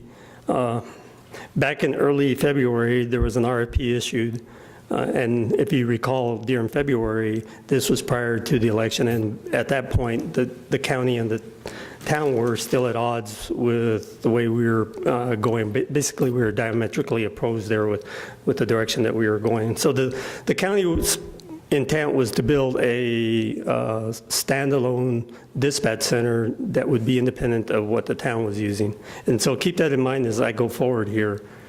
The CAD and E911 RFP was closed on February 28th and was finally graded on March the 3rd, which was one day prior to the election. On the election, we got a new mayor, and after that, then we have a change in direction, and the county and the town are more closely united in the way, our direction of what we're trying to do. So now... So far. So far. I'm just kidding. No. Very good, thank you. So as I go on, please feel free to stop me if you have any questions or clarification. If I can't answer them, my counterpart over here, Richard Sanchez, will fill in the rest or make it better. The dilemma here is that the RFP, when it was issued, was designed to benefit Taos County. It's not designed to benefit any of the other agencies. So how do we get all the other agencies in to benefit with this at the same cost, or where does that money come from? So now that we're going to remain consolidated, how do we get the other agencies to benefit from this? That's kind of the bottom line question, and how do we pay for that? The licensing structure for the CAD portion is only licensed to Taos County and the PSAP that the county was going to build. So now that if we remain consolidated, this licensing needs to be upgraded or adjusted at some certain cost. But where does that money come from, and who's going to make up the difference is what we're struggling with now. We are actually in some negotiations with Advanced Communications, trying to determine some of the cost what is the cost to bring all the other agencies in, and that's kind of where it is. And we're at an impasse there, and so we've requested from Advanced Communication for some updated costs to adjust the licensing structure so that it would accommodate all the other agencies, in this case, the town of Taos, Ski Valley, and Cuesta. And I'm not sure how much the Pueblo would fit in on this, because right now what we've found out is the Pueblo actually has their own dispatch, and when you call in 911, all we do is forward the calls to their dispatch, and we don't dispatch for them. The cost for the CAD itself, after negotiations, because it came in at an initial cost, and I believe that was about $295,000. We renegotiated it, and that came down to about $280,000. After that, the town of Taos right now has about $40,000 set aside to purchase a sleuth upgrade, and that, from what I understand, has been put on hold. I believe the mayor may be able to elaborate on that if he's willing to talk about that at some point, but I'll continue on until I get done with this portion here. The sheriff utilizes something that's called Ultimate Database Solutions for their CAD, or for their records management system. The records management system was also included with the CAD portion also, but and so that would be included with the CAD cost, but it wouldn't include the part for the PD, which the PD uses Sleuth. So there is $40,000 put aside, which could potentially be used for the CAD to upgrade licenses, or for some other need that would fall in with CAD. We still don't have an idea of what the cost is to migrate the Ultimate Database Solutions, which is what the records management system that the sheriff uses, or what it would cost to migrate the data that Taos Ski Valley uses. Taos Ski Valley has their own database that they utilize out there. And so that's kind of in a nutshell where we are with regards to CAD. If you guys have any questions, please feel free. So, Commissioners, currently we have a contract with Motorola. The contract is between Taos County and Motorola. Mr. Chairman, Commissioner Romero, no, that's not correct. We actually have an RFP that's been awarded. We currently do not have a contract. That's been delayed at this point based on, so there's no contract out there. The other thing, Conrad, is I thought when Mr. Frank from Advanced Communications came down, I thought they were going to migrate all the information over for $10,000 was the price tag on that. Yes, the price is $10,000 just for the sleuth portion, which Cuesta uses sleuth, the town of Taos uses sleuth, and the sheriff also has some historical data in sleuth. But the current data that the sheriff has is called UDS, and that would be something else. And then there's also the portion that Taos Ski Valley uses, which is a different database, and that's not included in the $10,000. And do we know how much data there is in there actually? On the town of Taos side, I believe it extends beyond 7 years, and there's certain requirements. Right, but the town of Taos is sleuth, so we've already taken care of that. I'm talking about the sheriff's department and Taos Ski Valley. The sheriff's department is about 3 years worth of data, and the Ski Valley, I'm not sure how far that goes back. I don't know. Do you know, Richard? So we don't know how far back the Taos Ski Valley's data goes back.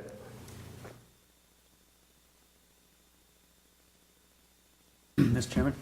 Go ahead, Tom, sorry. That's okay. The licensing, the $280,000, that's licensing for the county. The county only. We're going to be doing it with the town. How much would they charge us to also license the town?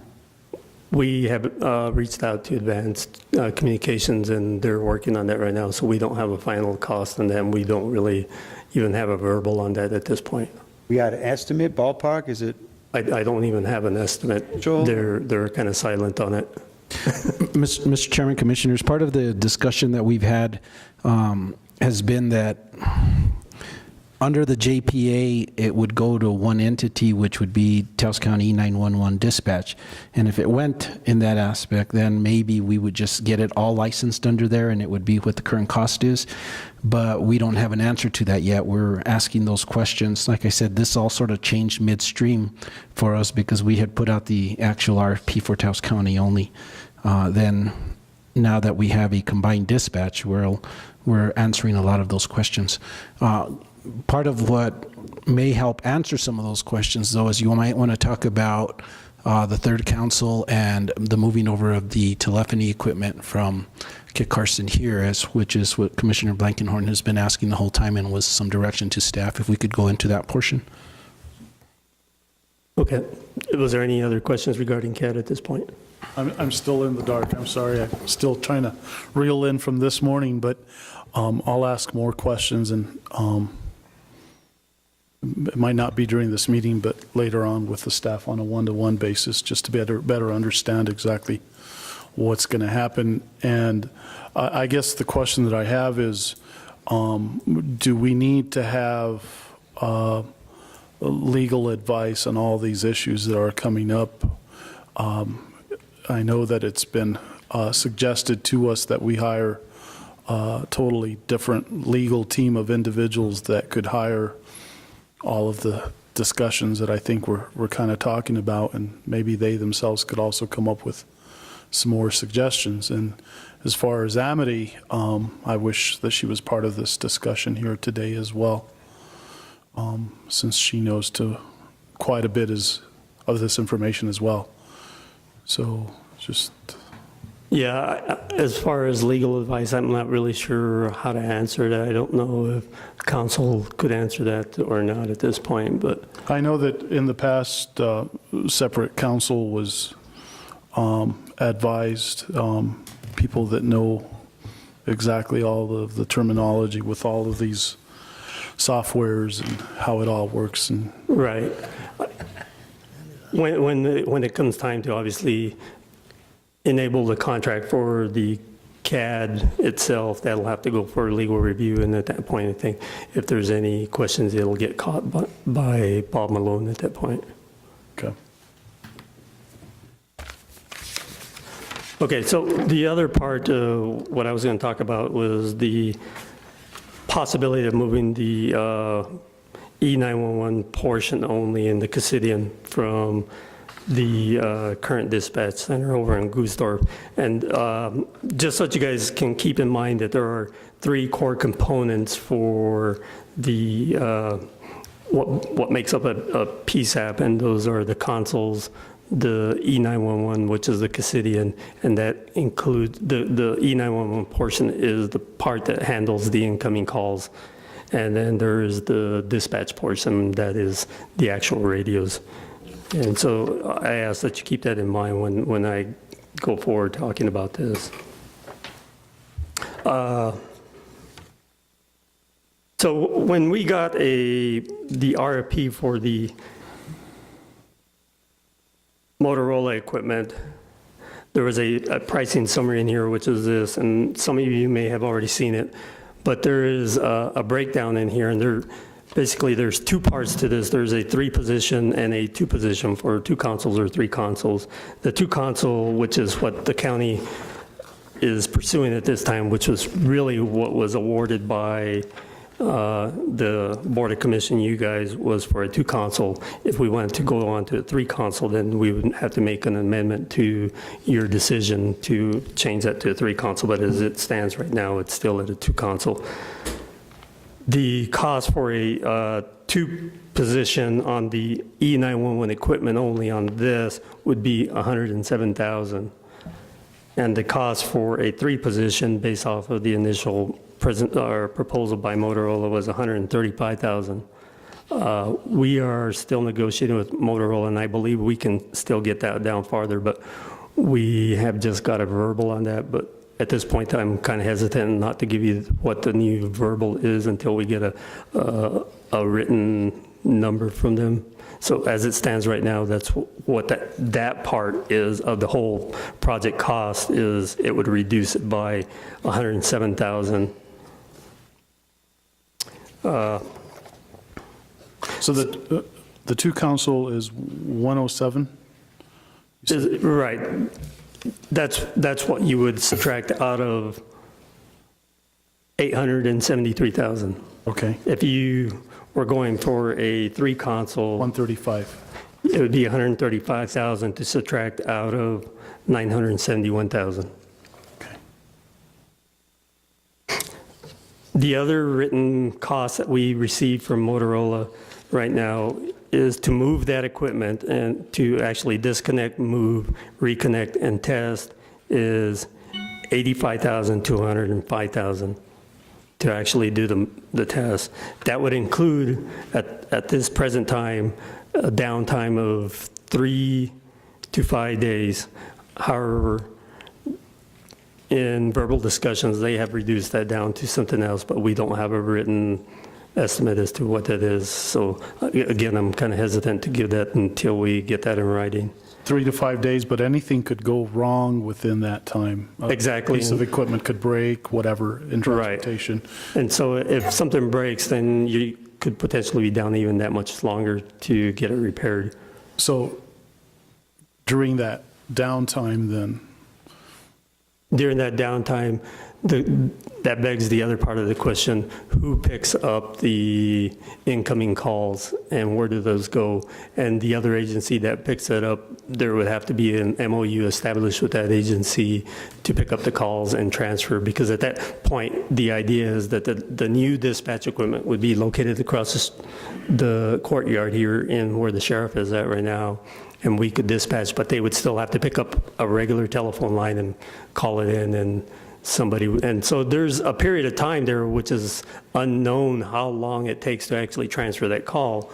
I've asked Amity, the dispatch director, to get me an estimate as to how long that transfer would take, but and I asked her that yesterday, and so she's supposed to bring it to us by next Monday for our next meeting. How did the town do it previously when they moved over from the old Civic Plaza Drive to Kit Carson Electric? That was a completely different situation. That is kind of more like what we were doing here. They had an existing Callejon equipment, E91 equipment already running. So what they did is they built up a new facility, and at some point when they were ready, they cut it over, and they were down minimally for 2 hours, 3 hours. It was very short during that time frame. It was during the off hours of the night. I think it was from 3 to 5 in the morning that they did it, and there was minimal calls coming in at that time, and it was during a weekday, not during the weekend. Okay.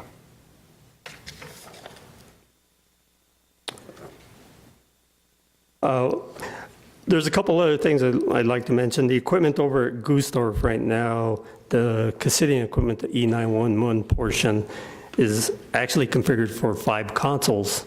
If we buy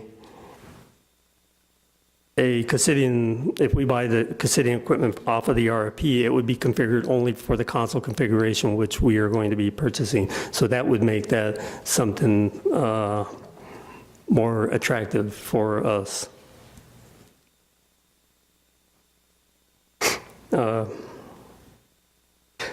We have a meeting today, or we're supposed to get from Motorola a final cost analysis either this afternoon or tomorrow morning, what the actual cost is to move the equipment over and what the savings, the total savings would be, but we have yet to receive that, and I'm hoping to see that by this afternoon. Again, and also, if you recall, on last Thursday's meeting, when Wayne Sowell from DFA was here, he had mentioned, and there was some question from both the council and the council, the Town of Taos Council and the commission regarding whether DFA would cover additional equipment besides the Callejon. And so tomorrow morning, or actually it's Thursday morning, we have a meeting with DFA to try and iron out whether or not they will. My inclination is no, because all of the other PSAPs throughout the state, the only thing that they pay for is the 911 equipment. They don't pay for consoles or dispatch, and that's been their stance going forward. And I don't believe Mr. Sal knew that at the time, and because he was relatively new to the department.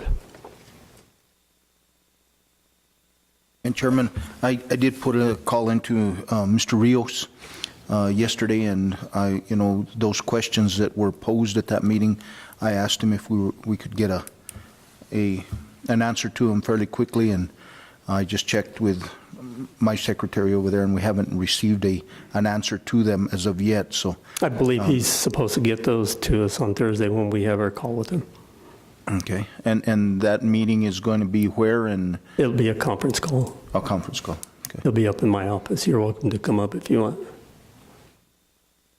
Or if you would like, we can go to your office and we can do it from there, whichever is convenient. All right. There's yet another piece that's been identified regarding the maintenance portion that was submitted by Motorola. There's a maintenance schedule in the pricing summary that if you were to purchase a 2-position console would be, starting in the second year would be $84,000 for that second year, all the way out to $103,000 for the 7th year. If DFA will pay for that maintenance, the only maintenance that they will cover is about 50 to 60% of that cost. The other 50 to 40% would have to be covered by the PSAP, because that total maintenance schedule that was listed on here was for the whole RFP that we issued, and it included both the dispatch and the 911 portion. So that would mean that we would, as a PSAP as a whole, would have to make up the other 40% to half of it, which at this point is not budgeted within the PSAP budget, and that's yet another piece of money that has to be identified where that, or funding that would have to be identified where that money would come from. At this point, that's where things are at. If you have any other questions, I'm willing to take your questions. At this point, we don't know whether some of the equipment at the current town site is compatible or will work. Some of it can, but it's going to cost an incredible amount of money to be able to relocate it here. The consoles will not integrate right over here because it's going to be configured for the new consoles, and the consoles that they have over there are much older consoles, and so they wouldn't integrate correctly. Okay. Now, you're talking about consoles, but the thing that they actually paid for was CAD, correct? You're talking about consoles because you just referenced that Mr. Rio said that the consoles couldn't be paid for by this money. So Actually, what DFA only pays for is the 911 portion, not the consoles. Right. Only 911. Right, and that's what I want to make sure that. Right. Yeah, okay. Did you? So, Mr. Chairman, Commissioners, to answer your questions. So the question is the telephony side of the house. The telephony that's over at Kit Carson right now can accommodate, and correct me if I'm wrong, please, but this is my understanding, can accommodate up to 5 councils. The telephony that we were looking at purchasing could only accommodate 3 councils, maximum. It probably could accommodate more if we ended up buying more consoles, but it's going to be configured for only the 3 consoles only. Correct. So our question, and Commissioner Blackenhorn's question to us, was to go back to Advanced Communications and to Motorola to see, one, what the cost would be to move that over here. Second of all, what our downtime would be. And third, what would be our cost savings for that. And in looking at that, we don't have firm figures yet. Again, these were questions that were posed to us by Thursday. I think preliminarily, it looks like there'd be about $100,000, $110,000 in savings possibly to move that over, which then could possibly accommodate that third council if that's what we wanted to look at within the budget. The question is the downtime, who would cover the downtime within that, and how we could maneuver that so that we could have that. But those are all questions that we're still asking for answers for, that we've requested from. The other thing that we've asked is from DFA is, can they pay for some of the councils or for the move of that council? Obviously, Conrad has given you his opinion. I concur with his opinion. I don't think that they would pay for that, but that will be settled in a conference call on Thursday to discuss that. Is that correct? So does that make sense where we're at right now as far as an update? Commissioner Romero, you still looked blank. Maybe I can help answer your question a little bit more? I'm fine. Okay. Mr. Chairman, just, I know they might not pay for the consoles because they don't want to set that precedent and begin to pay for that type of equipment when they only normally pay for the telephony side, but I think there is an advantage to everybody, us and DFA, that we're actually coming to an agreement here. And if they know that we're doing our best to utilize the telephony equipment that they've already provided for our community, I think they have some interest in us using that if it works out. It just seems like they would have some incentive to help out on some aspect of that. Maybe they could help out with the movement of the equipment if they're not actually going to buy equipment. I'm just saying, if we keep our options open with DFA, they have an interest in us combining and utilizing as much of the equipment that they've already paid for as possible. So, I don't know if it'll come to anything, but it's something of a negotiating point if they can't come up with any money for the consoles. Mr. Chairman, Commissioner Blackenhorn will definitely keep that in mind and try to go that route. That's obviously, like I said, the savings, about $110,000. We don't have that in writing yet, but that was the verbal that we had received. Could potentially help us with that third council that we've been talking about. That's going to be about $95,000 difference. So, and maybe they could help us offset some of the moving costs. Well, that we could discuss with them. That's a whole nother thing, yeah. That's the point that you're getting at. I hear you. And Conrad, what time is that meeting? At this time, it's 9 a.m. 9 a.m. and Amity and staff from the town was invited? No, it was just staff here at the county, but you're more than welcome to come if you want to come, and we can set it up in a conference room and we can call it in. Okay. I think it's important that town staff participate, and you're going to attend Commissioner Baroni and maybe Commissioner Blankenhorn. If you can, that would be. We'll keep it at the two, that way we're not a quorum.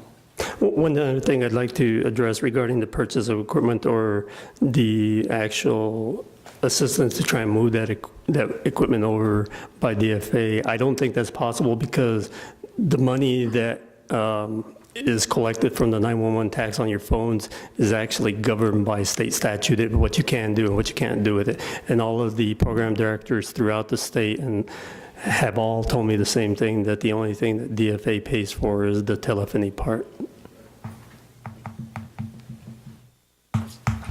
Okay. Thank you. Any questions, commissioners? Nothing else? Thank you, Conrad. Any other comments, Richard? Tower status? Towers, towers. I don't see it blocking my view. is probably 95% complete. They have the antenna mounts to put on that they're waiting for some direction from Motorola. But the tower itself is erected. It's 100% up, and yeah, it's 75 feet to the top, and they're working on grounding and lightning protection and getting conduits over to our server room, our future server room for the E911. Thank you, Richard. Okay. We'll move on to item 11 then. This is department matters, discussion, consideration, decisions regarding the following. Item A, request for appointment of members to serve on the Arts and Artifacts Committee, Review Committee for 2014. Welcome, Ms. Gina. Mr. Bill Whaley. Good afternoon, Commissioners. As you know, Taos County issued an announcement looking for interested individuals to serve on the Arts and Artifacts Review Committee. We did receive 7 letters of interest. The individuals that submitted were Bill Whaley, Peter Rose, Susan Fisher, Michelle Potter, Paul Figueroa, Deborah Villalobos Whaley, and Fred Bloomfield. However, I was notified yesterday that he recently passed away. So what I am looking for today is a request for appointment of 5 members per the resolution that was modified a few weeks back. Okay. Commissioners? And how many people showed interest? We had 7 letters of interest, 6 right now. You're looking for 5. Per the resolution that you guys approved, yes. We can't change it to the 6 that have applied. One maybe as an alternate in case one can't make it. That way they can. You could appoint me and Deb as one if you want. She's invaluable for framing and her eye and helping out, but that way one of us would always be here, so we could do that.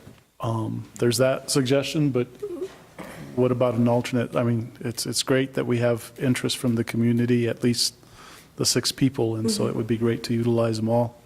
Can we do that, Mr. Lopez? The agenda says staff is requesting the appointment of 5 members without rescheduling it for another hearing.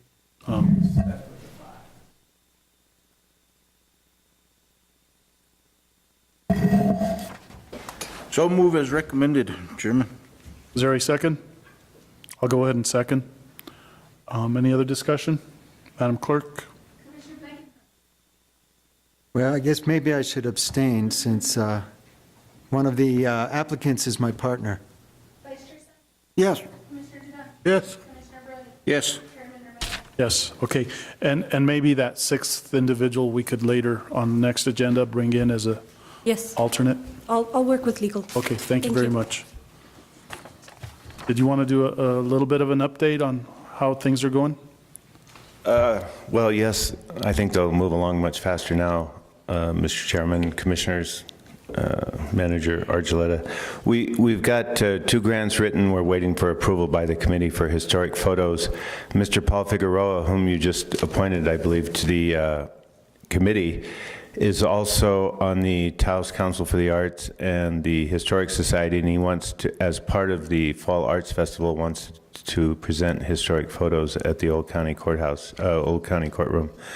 So we've got that. The other thing, we had to wait for your conclusions about the E911 Command Center because I think that affects the budget for the Courtyard Sculpture Project. And we have those RFPs prepared. Elsa's been working with us along with Gina.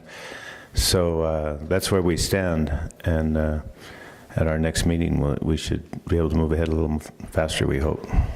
Okay. Thank you. We'll move on to item 11B, reconsideration of Road Viewer Committee recommendations on Tres Lomas Road. Mr. Chavez, you also have reconsideration of the same for the Reynolds Road. Thank you, Mr. Chairman, Commissioners. As you recall, you wanted to look at this road, literally look at pictures of these 2 roads, and but before I ask Conrad to show those to you and to the audience, just gonna briefly summarize each road. I want to talk about Reynolds.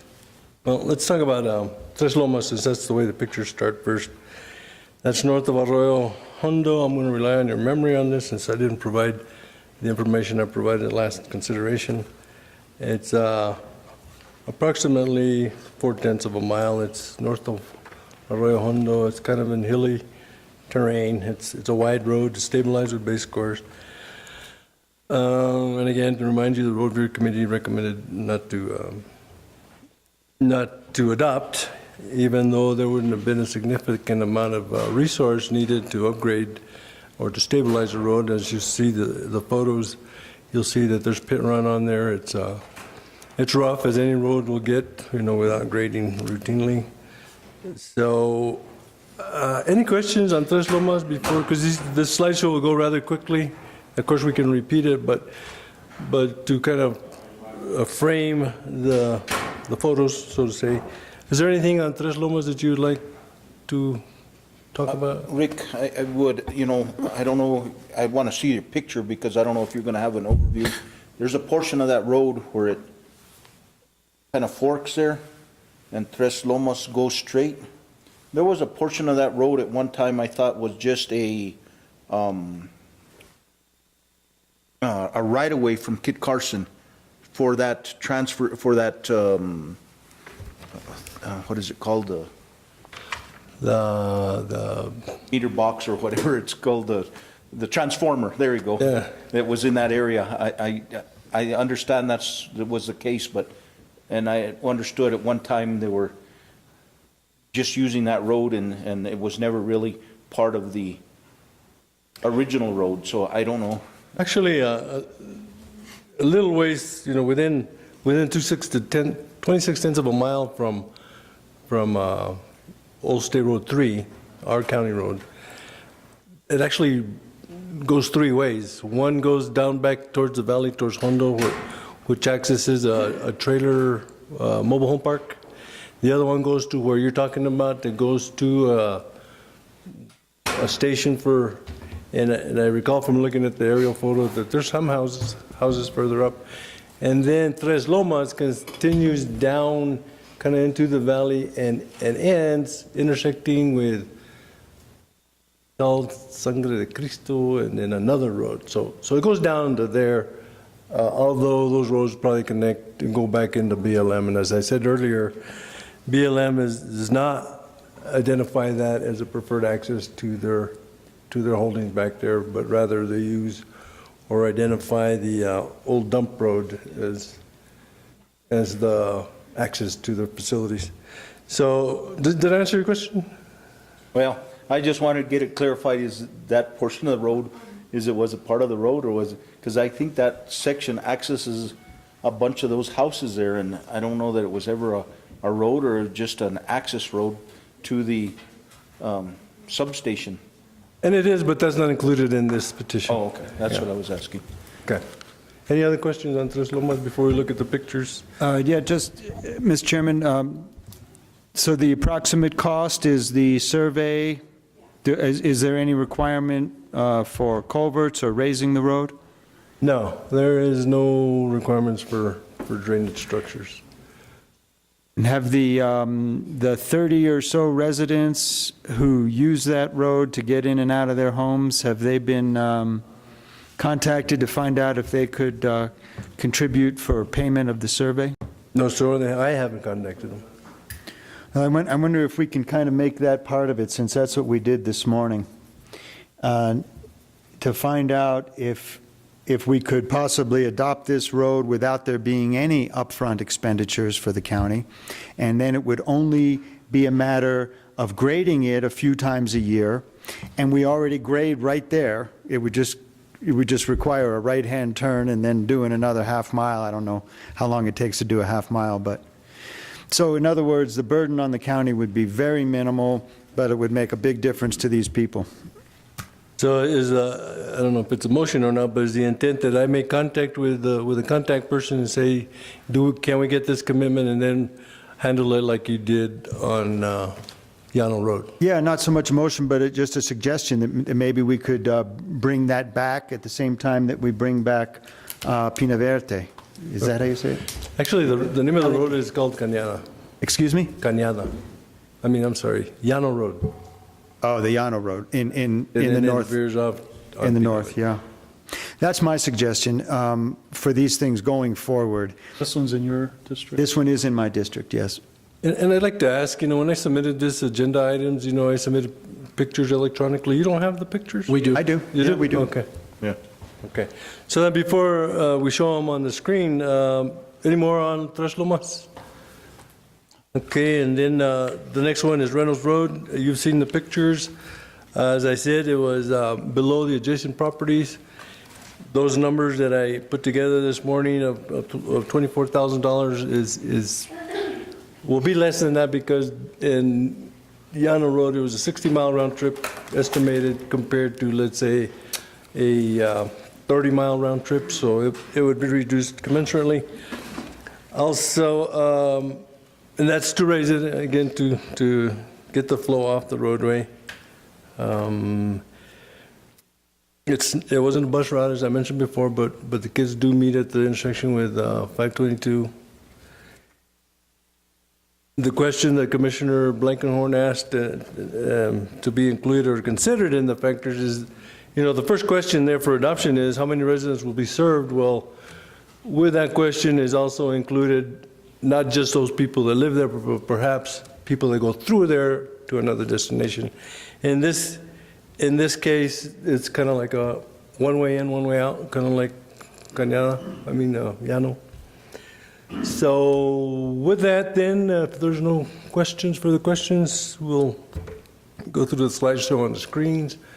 I'll just make comments on this. As I said, it's stabilized. The road is pretty solid with pit and run on there all the way along the length. As you can see, the terrain is such that it natural flows to one side. This next photo will show there's a drainage issue there where the water is crossing the road instead of going off to the lower part of the mountain. This is Tres Lomas? The one we just saw was Tres Lomas. Now you're looking at Reynolds. This is from the intersection of 522, now headed to the west and south. Who currently maintains these? Is there a neighborhood committee or? In the case of Tres Lomas, when we were talking to the gentleman, there's two gentlemen, the ones that are here, one on one side saying, yeah, we got together and we got some money together, we got some pit run.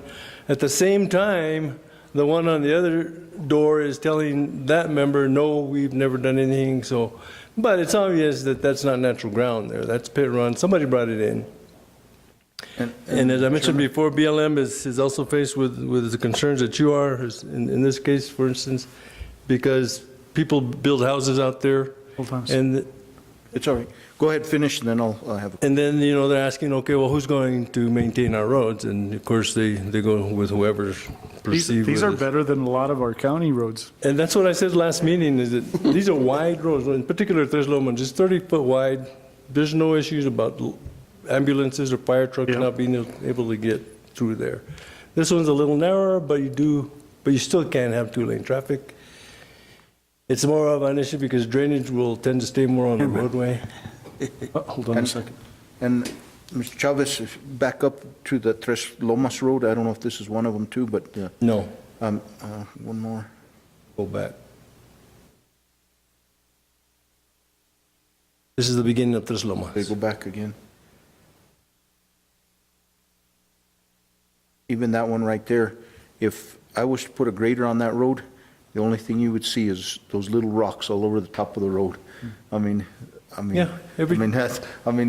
would, right there especially, you put a grader on that, there wouldn't be but rocks all over the top of the road. That's what happens to all our roads with pit run, is that we dig up the big rocks. They're asking it to be graded, but if we grade that road, it'll make it worse, obviously, unless there was base course on top of it. And this actually is pretty good. Like when we grade pit run roads, we bring up those rocks and we grade them off the roadway if the guys are careful, which I've directed them to do. And when they go back, they get them out of the ditch, put them back in there, and then roll them back off them. And then put them back out. All right, I just don't want to say, well, you made our road worse than it was when it was before.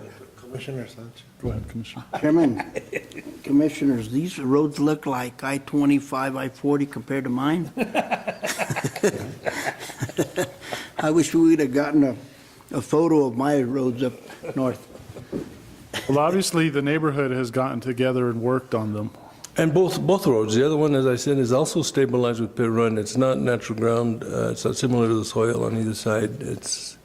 But every road needs routine maintenance. In the case of Reynolds, you need to deal with the drainage. I think one that's kind of comparable to this one is like the Stakeout Road.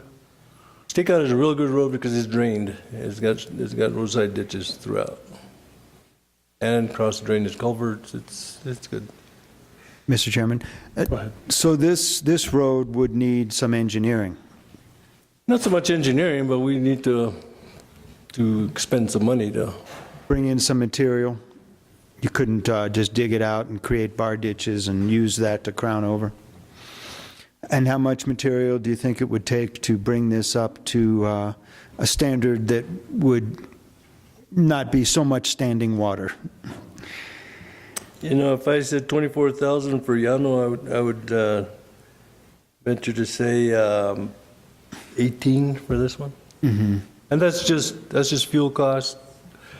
That's not even wear and tear on the equipment or salaries for the drivers. Right. That's not Tres Lomas, that's Reynolds. Reynolds, yeah. And how many people are on Reynolds?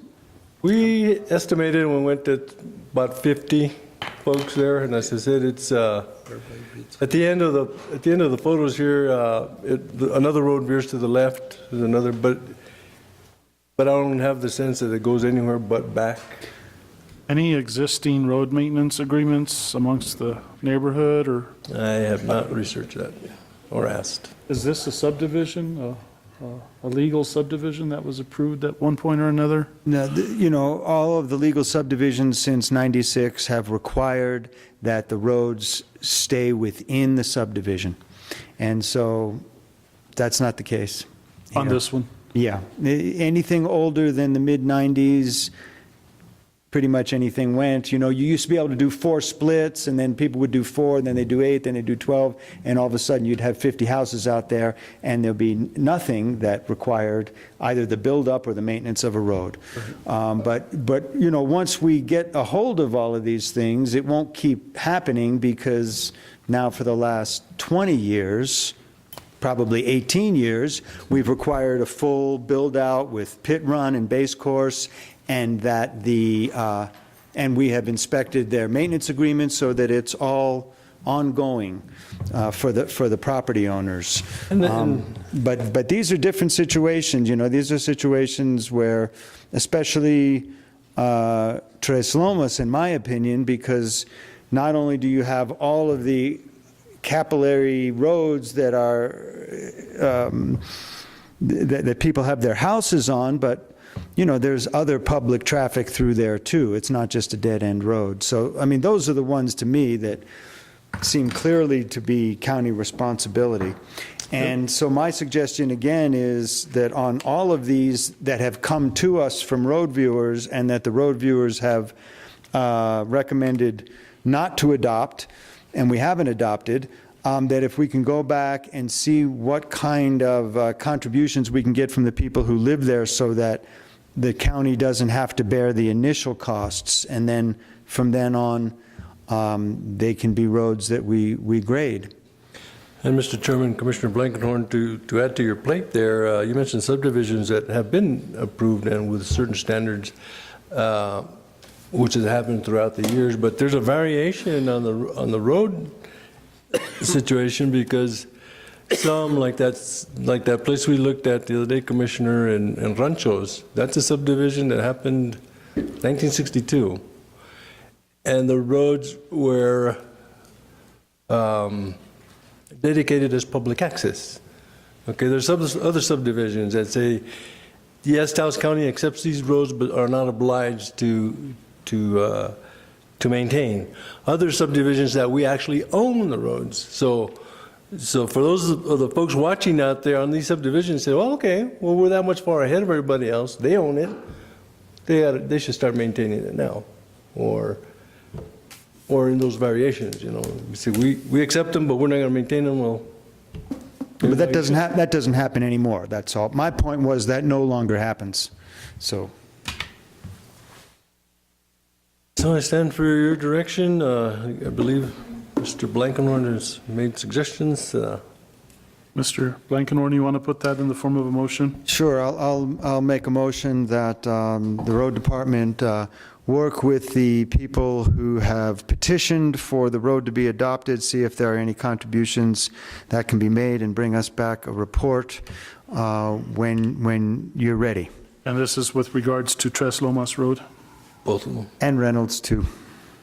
And Commissioner, in part of that, could you make a portion of that we can make sure that there's not some kind of agreement in that area so that, we're not overlooking that, so that if there is a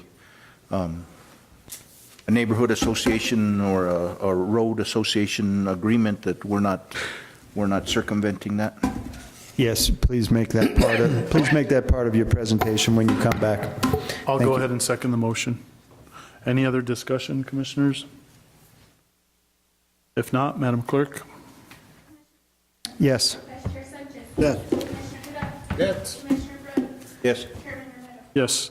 Okay, we'll move on to item 12. This is the budget matters discussion, consideration, decisions regarding the following. Item A, budget adjustment for the Senior Citizen Fund.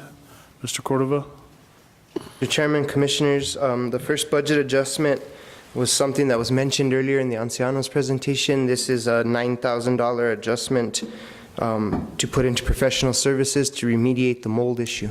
And we're taking it out of the full-time positions, which we haven't utilized as of yet. So we do have the funds to do it, and I recommend approval. And it's going to be taken care of by? Our facilities management. Our facilities management. Yes, they've gone ahead and gotten the quotes. They've invited the vendors in to take a look at it, to assess the situation, and now they'll probably be in charge of that vendor going ahead and taking care of the. So you will be hiring a professional person to remediate, a professional. Tiers remediation, I do believe, is who they went ahead and. It's not going to be done in-house? No, it will not be done in-house. Okay. Commissioners? And let me ask a question, Mr. Chairman. While they're doing this, what happens to, are the people going to eat or whatever?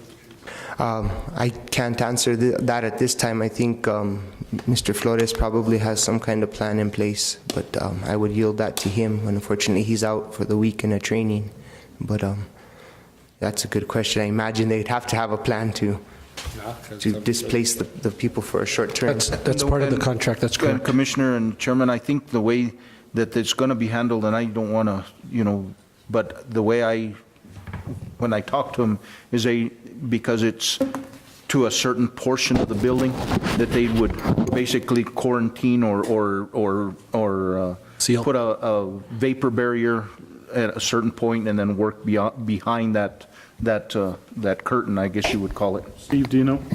That's correct. They'll seal that portion of the building, and then they'll remove it, and also they'll get rid of it in a proper way. Mr. Chairman, Commissioners, I also want to mention that Taos County received for the transition period $35,000. That's what Mr. Cordova's talking about, reference to full-time positions. That came from AAA. That does not come out of general fund. And so what we're doing is taking a portion of that $35,000 and putting it back in, and that's why we're asking for this line item adjustment, so that we can take care of that issue. It's a higher priority for us, and we want to make sure that everybody in that building is safe, and that's how we've taken that money and are going to utilize that money, which has been approved also by AAA, is my understanding. Can you let us know as to how the remediation is going to take place, to see if, in fact, people are still going to be allowed in the building when this is going on or not? Certainly. I'll follow up with you guys on that. Let me ask another question, Mr. Chairman. I think I heard or overheard that there might be asbestos in that building. Have they checked this out? Because if there is, and the potential is if there's on the floor and on the ceiling, why are we going to throw away $9,000? Mr. Chairman, Commissioners, we were not aware of the asbestos issue until just today, actually. I believe the board became aware of it 2 days ago, and so that's something that we need to, first of all, investigate. Second of all, we need to have somebody come in and who can test it and make sure that it is asbestos. We don't know for sure right now, and so it's a good point that if we're going to need to get rid of the asbestos, or if there's an issue with the asbestos, it's on the floor and the ceilings, we may have to take a larger chunk out, or we may have to throw the whole building down. I don't know, but we'll look at that before the actual contract is signed, I guess, on the mold issue. And when was the contract going to be signed up? Or Well, we were just asking for a budget adjustment at this point so that we can start preparing the contract to move forward in that area, but this whole asbestos issue has just come to our attention, so we need to look at that right away also. Mr. Chairman. So, Mr. Manager, you're saying that we're going to, if we need more money, we can get it out of that money that we got from AAA?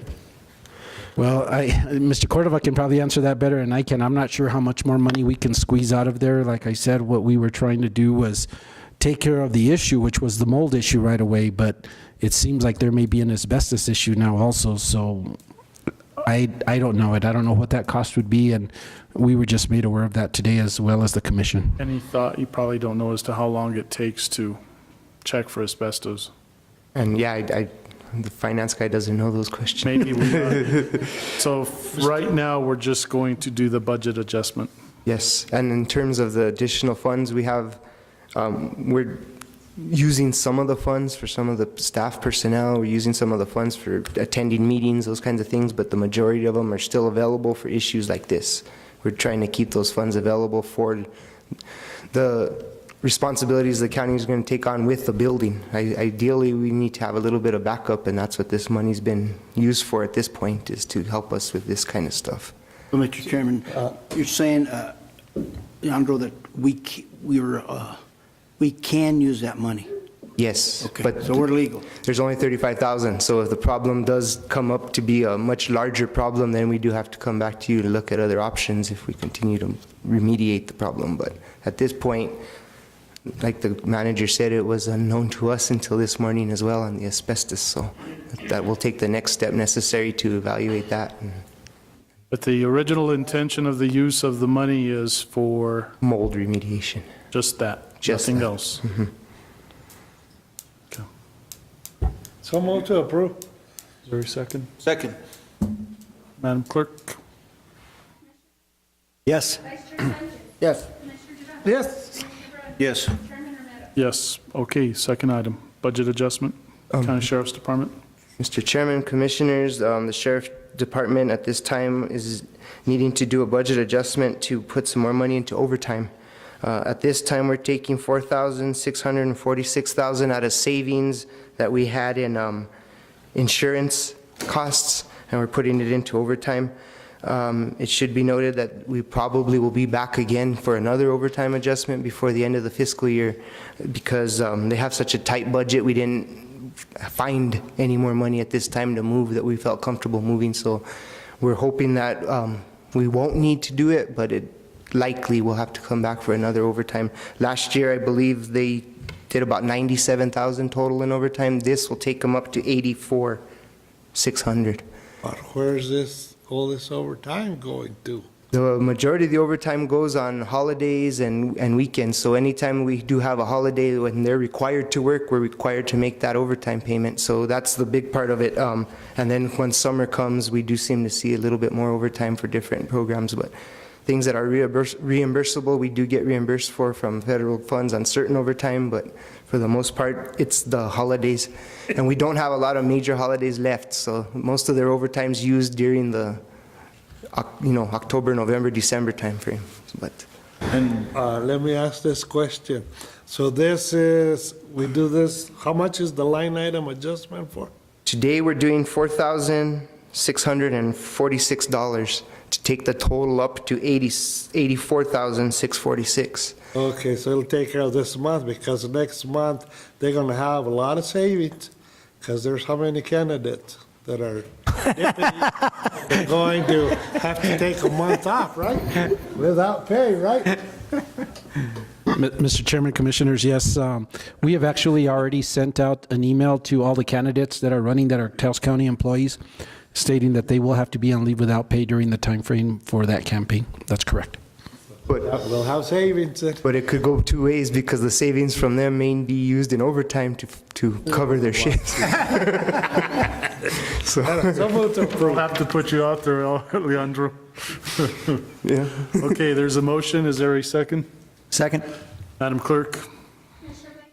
Yes. Vice Chair Sanchez. Yes. Commissioner Duda. Yes. Commissioner Brand. Yes. Chairman Romero. Yes, item 12C, budget adjustment for law enforcement protection fund. Mr. Chairman, Commissioners, this last budget adjustment is in the amount of $75. We were short the amount of shipping for the purchase of the tasers that the sheriff had purchased a few months back. So we're taking $75 out of their vehicle line item, putting it in here to cover that shipping cost.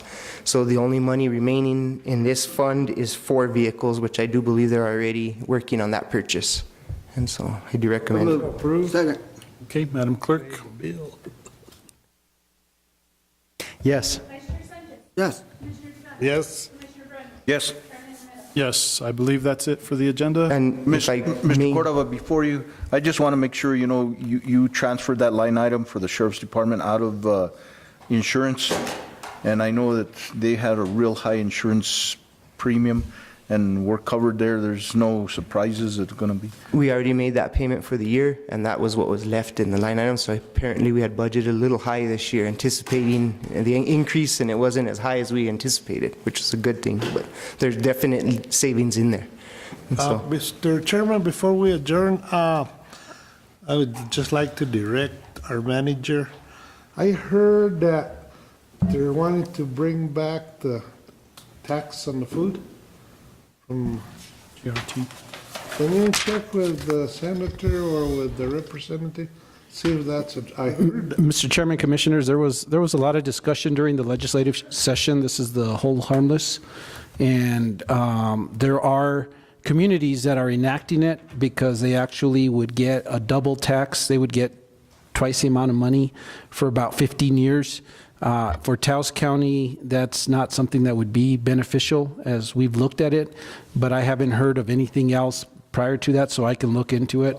It's my understanding that every community has the opportunity to do that and to look at that as a possibility, but it's not something that would benefit our community because we fall under a separate category. Commissioner Dudan, the best bet would be Tasha Young from the New Mexico Association of Counties. Oh, geez. Steve, if you can. I'll touch base with her, Mr. Chairman. Chairman, and if I could, I think a lot of that is being pushed by the municipal league. So I've heard some stuff that the municipal league is really taking that on. The food tax benefits mostly municipalities, a lot more than it would benefit the county. But yeah, I do believe that's who's pushing.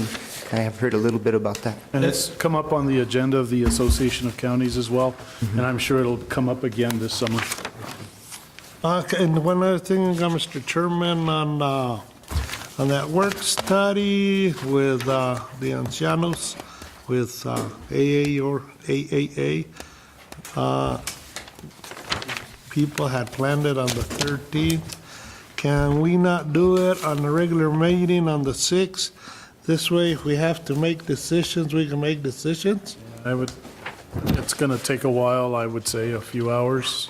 Because, see, the way that I look at it, we're going to have to put it on the agenda back on to make decisions. You know what I mean? And for me, I have a real tight schedule now, you know? That's why I was just requesting that, you know?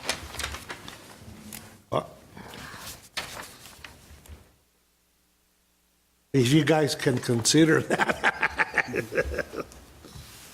And on that note, Chair, if I could mention that next Tuesday, we're going to have a work study session in regards to the GO bond election calendar. And so if any of the commissioners can make that, RBC Capital Markets will be here to answer questions on that whole process. One more time on that?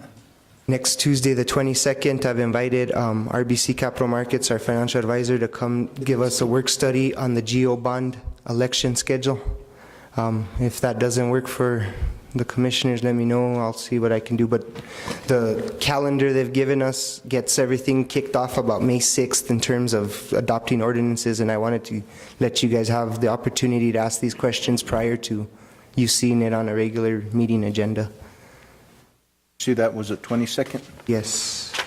Next Tuesday. Next Tuesday. The mayor can't be here, he's got a meeting in Santa Fe. So on my request on 6th, the 13th, do it on the 6th. We'll go. Because I can't make it on the 13th. On what was that again? See if we could do it on a regular meeting on the 6th instead of having the... I won't be able to be here on the 22nd because we have a special meeting, spring ditch and the Beta water rights. On the 22nd. So, Mr. Chairman, I also, it's starting to get busy. I don't know if I'd like to just go with what Commissioner Duran just said. Let's take care of it in one meeting and not be having meetings every little while.